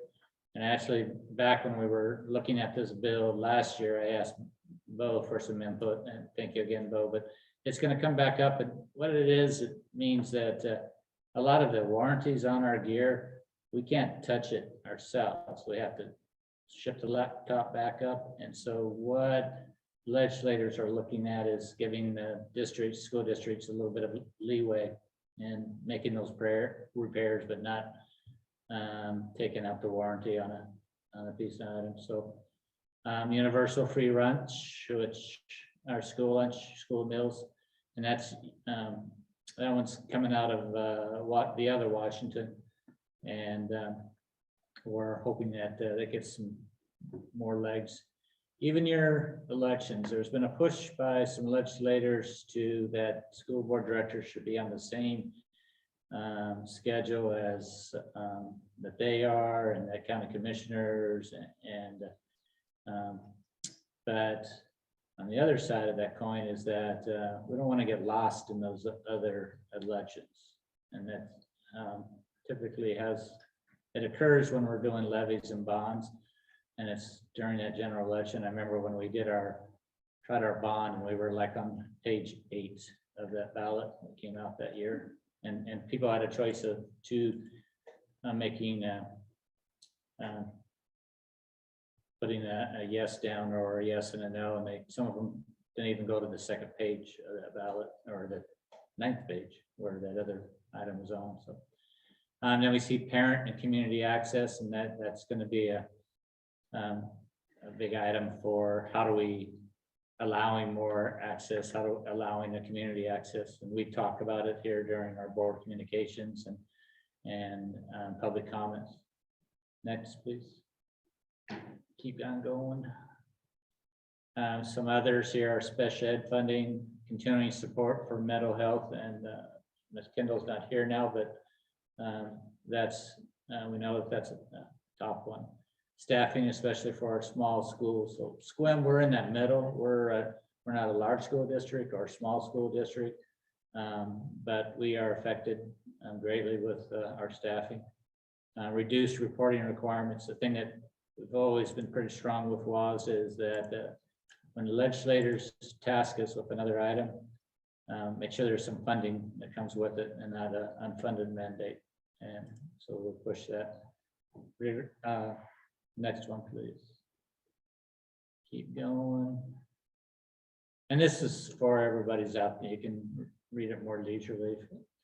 Our partners, and so we work with the Superintendent Association, the Principal Association, WEA, all the ABC groups, and these are some of the ones that we see continuing working together. Then transportation again pops up there, staffing allocation, school construction. Next, please. So right now we're in that bottom ring, April to June. It'll be moving up into the July. So this is where we're reaching out, having conversations with our legislators, and then as we ramp into our General Assembly, which will be end of September, 1st of October, where we'll be voting on priorities. And that kind of gives you a picture of that. Next slide, please. Next slide. So what can we do between now and then? Identify our board's top 5 legislative issues, and I can, a couple of ways, I can send you what we've had for the past 4 years. I could put them in an email so you can see that, because I don't want it to be baptism by fire hose here. I'd like it for some graceful learning. But tell me what you need to see, and we can accommodate that. And then review WASD's current list of positions as a board. So I've asked for, so this was one portion of us being able to do that, and then if we could have a block during our retreat, and then maybe another time on another meeting on up, and then sharing our priorities out there, and then commit to attending the General Assembly. So this is free. It's 2 days, and what we could do, there's 5 of us. We could each of us take a couple hours at a time and vote on the priorities, or typically in the past, it's been me and then Eric. I've been there most of the time. We have to decide as a board who our voting delegate is. Years ago, it was always the ledge rep, but then they moved out to making sure that the board designate, because that's how they get the credentials for you to vote online. Some other things, there's attend the virtual K-12 basic education advisory committee. When you go to this presentation online, you can actually, that link will work and you can go to that. And then This in the middle there is Representative Alex Alvera, who's a friend of mine who started out of Quincy School Board, and now he's a legislator. And so he pushed hard to get some funding for that school district for construction. And it's good to see him out front still. And when they did the ribbon cutting and moving forward. So the links, that link works there to find our past positions and current positions type thing. And I'm just a phone call, email away. And I think that, yep. Thank you very much. Thank you. Okay, and that brings us to our superintendent report. Our last one from superintendent's up. Yes, and I have a big smile on my face. I had to chuckle when Jim was talking about rust. And I thought, man, I didn't know if I could get enough rust off to float my boat this last 6 months. What a rocket ride.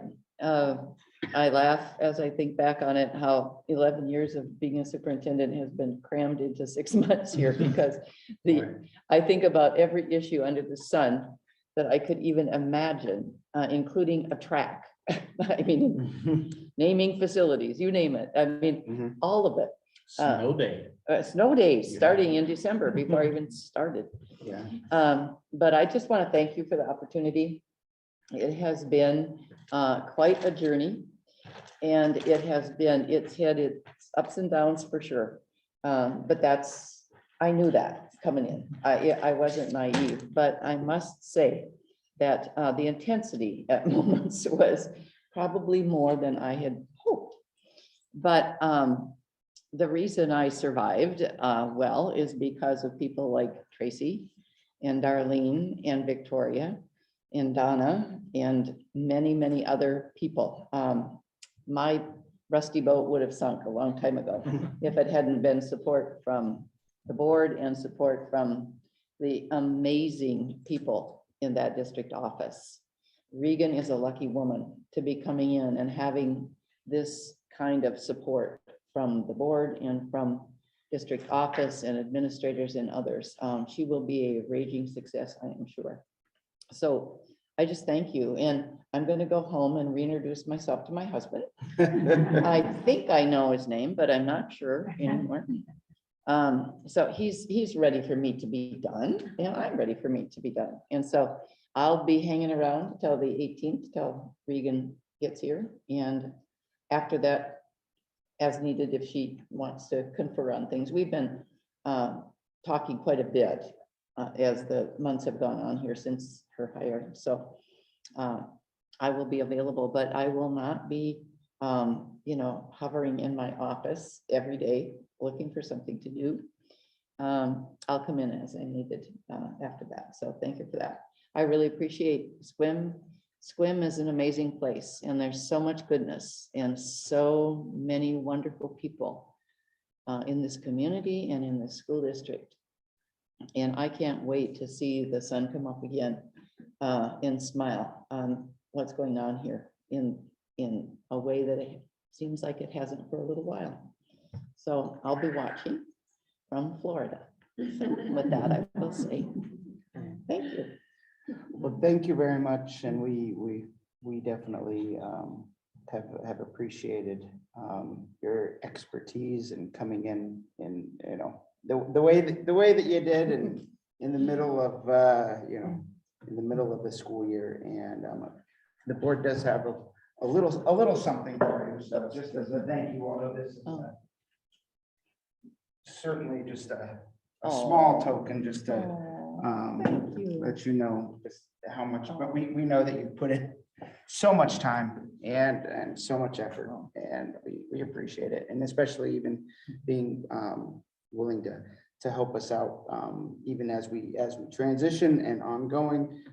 Certainly something that you didn't have to do, but I think it's a testament of how much you really care about our district, our students, our school district, our community, and we thank you for that. So you are welcome. And I invite anybody else on the board if they want to say anything. Yeah, I'll just ditto everything that Director Johnson said and what Eric just said. And really thank you for stepping in and saving our butts, just put it mildly, because we needed you and you were the right person at the right time in the right place. And it just was amazing when somehow you said, you know, I think I can help out SWIM, and you really have helped us out.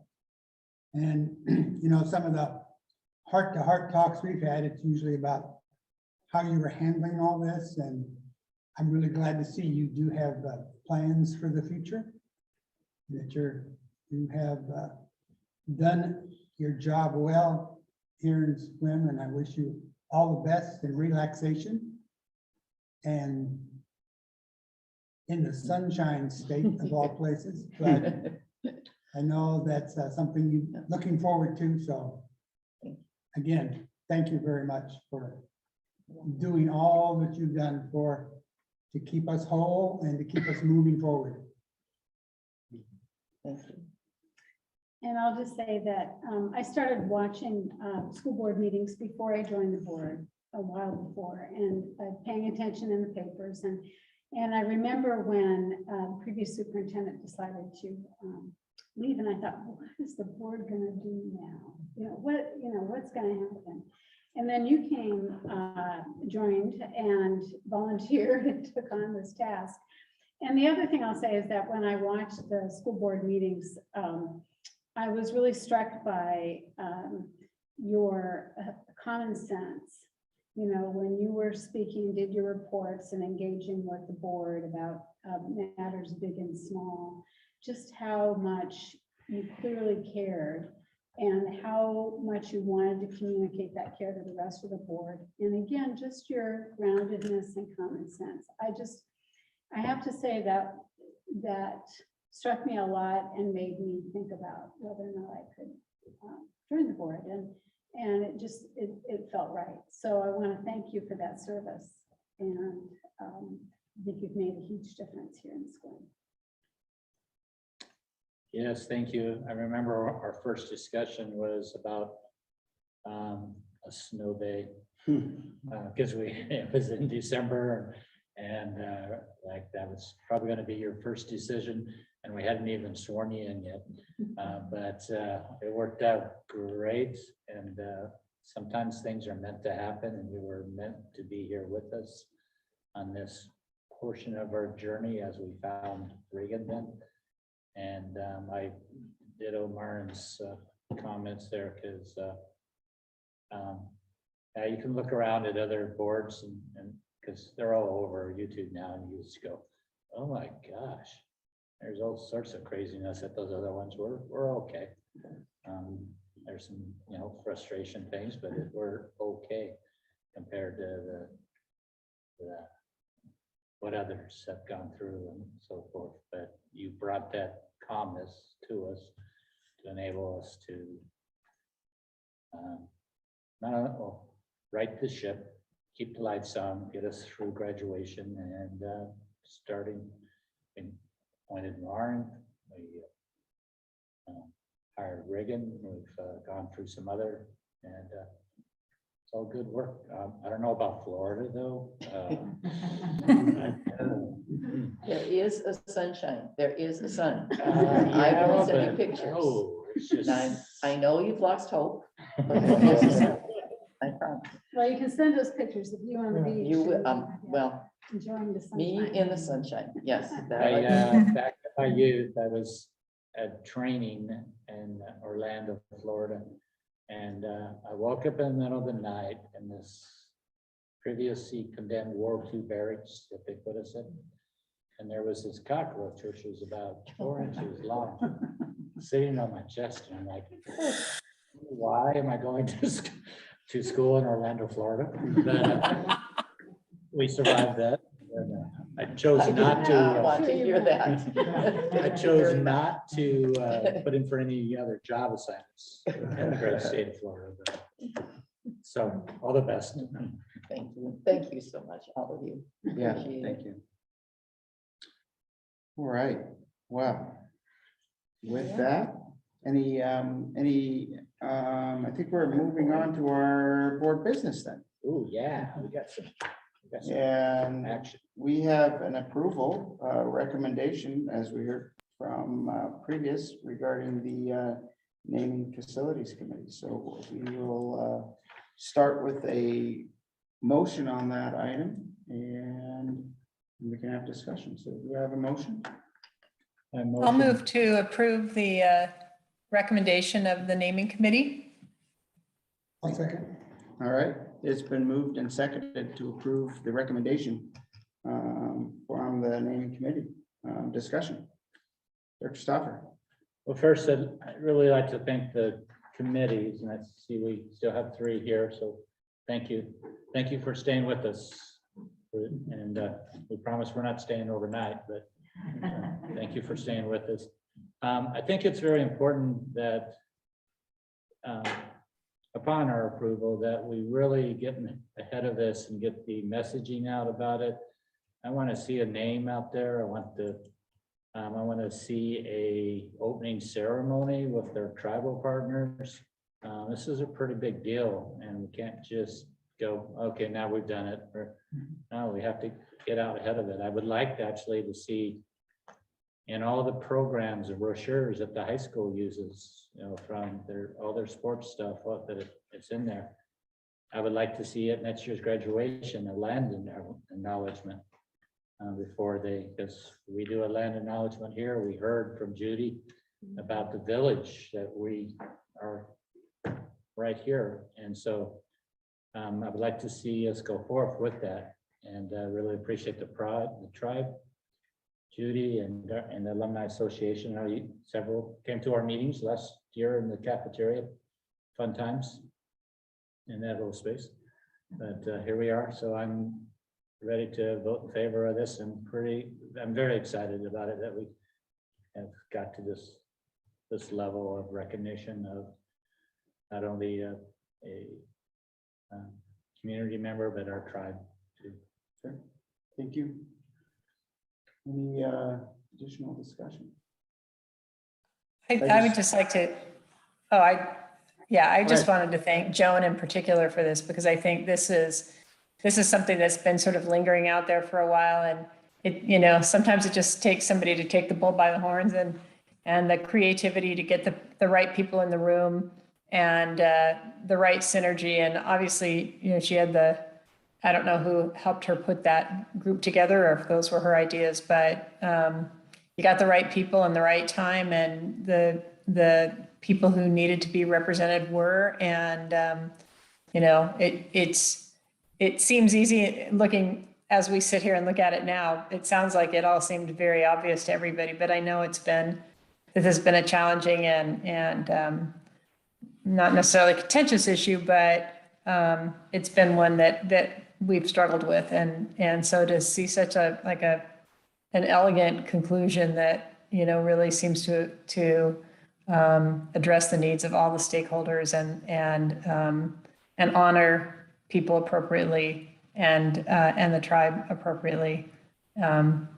It's a great accomplishment. So thank you. I'd just like to add that I'm very excited that this was the outcome, but the recommendation itself, that there was the consent that came from the committee. I think because I could see decisions similar to this coming to boards where it's an incredibly difficult decision if it didn't come together the way it did. And I don't know how a board would make that decision, but the way that this came together, I think it speaks to community. It speaks to how people come together and listen and thoughtfully listen to each other and understand where others are coming from. And I just hope that this is a great example of how many future decisions can be made, both within our community, within our school district, but even beyond that in other venues as well. So I think this is a perfect example. I have some goosebumps a little bit just talking about it, but I think it's excellent the way that this recommendation has come forth, and it makes it very easy decision, at least for me personally to make. So thank you to all those that were involved with putting this team together. So, okay, with that, I think we'll go ahead and call the question. So please vote when indicated to do so on your board docs.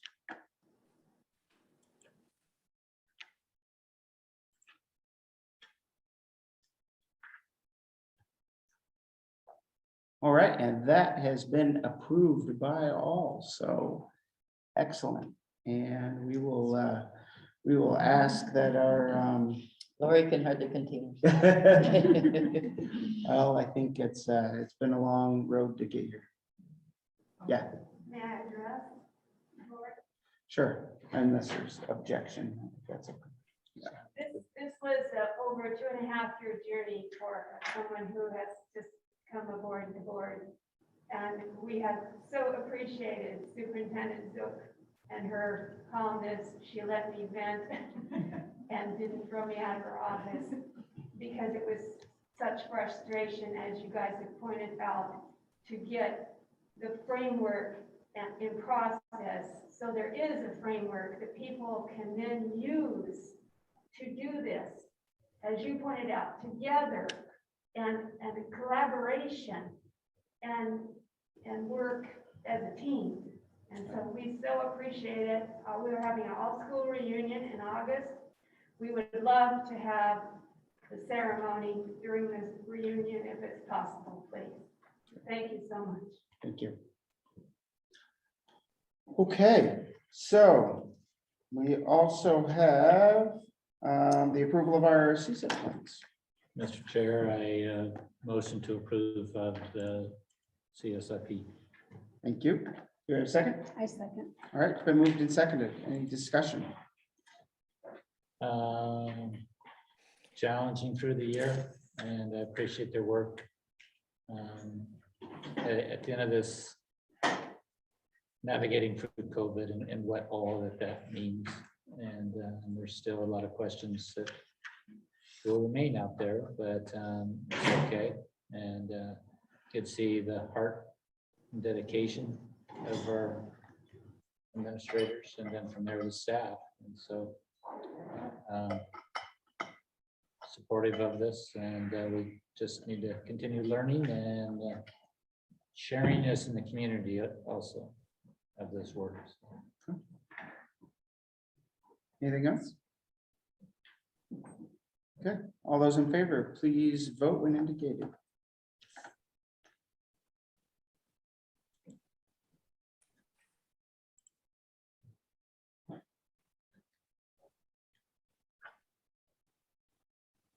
And that motion is approved.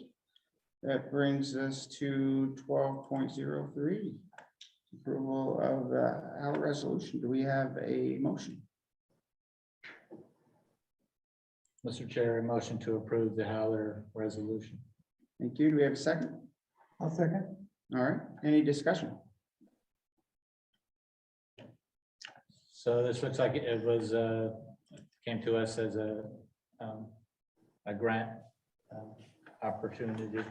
So I appreciate Principal Hudson leaning into it. And we heard of the Howler Foundation tonight too. But we did. It's so all connected. We could play connected dots out here, so it's good. And supportive of passing the resolution. How far be it for us to push back against money coming in? Yeah, revenue coming like, in. what? Nothing. That would not. Yeah. Yeah. Okay. Any further discussion? All right. All those in favor, please indicate when, or all those just vote when indicated to do so. I shouldn't presume that it's going to be in favor, but I would hope.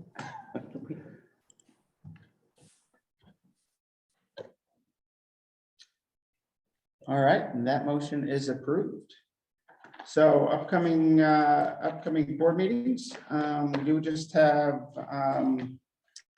obviously, we just have one meeting that's going to be in July, it's be July 18th, but we do have potentially a couple couple of board workshops that we might schedule once we have our new superintendent here. We might, we've checked availability. It might come in the form of 2 different mornings that we'll try to schedule.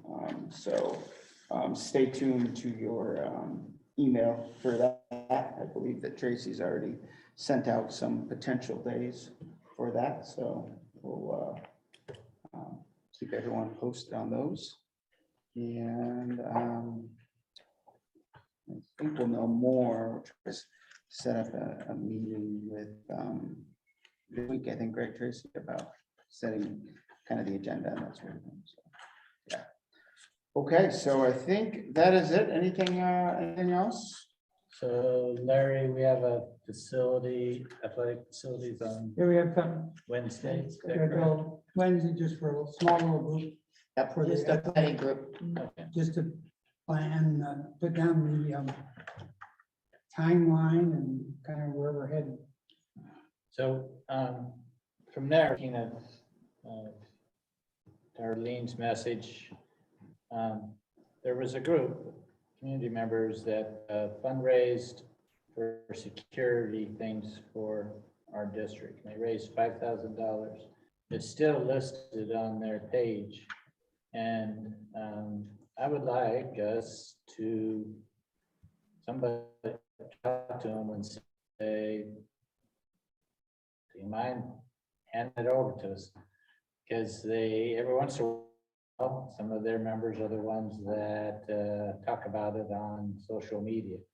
And so, okay, if you're gonna talk about it, then give us, or go ahead and donate the money. Or so I can go into more details offline with you, Charlene.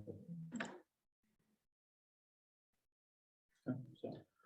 All right, I do want to thank everybody for being here. I know I saw Bo upstairs, but again, putting in another evening, Tracy and Joan, thank you very much. And Darlene and Victoria, thank you for another late-ish evening, but appreciate you being here.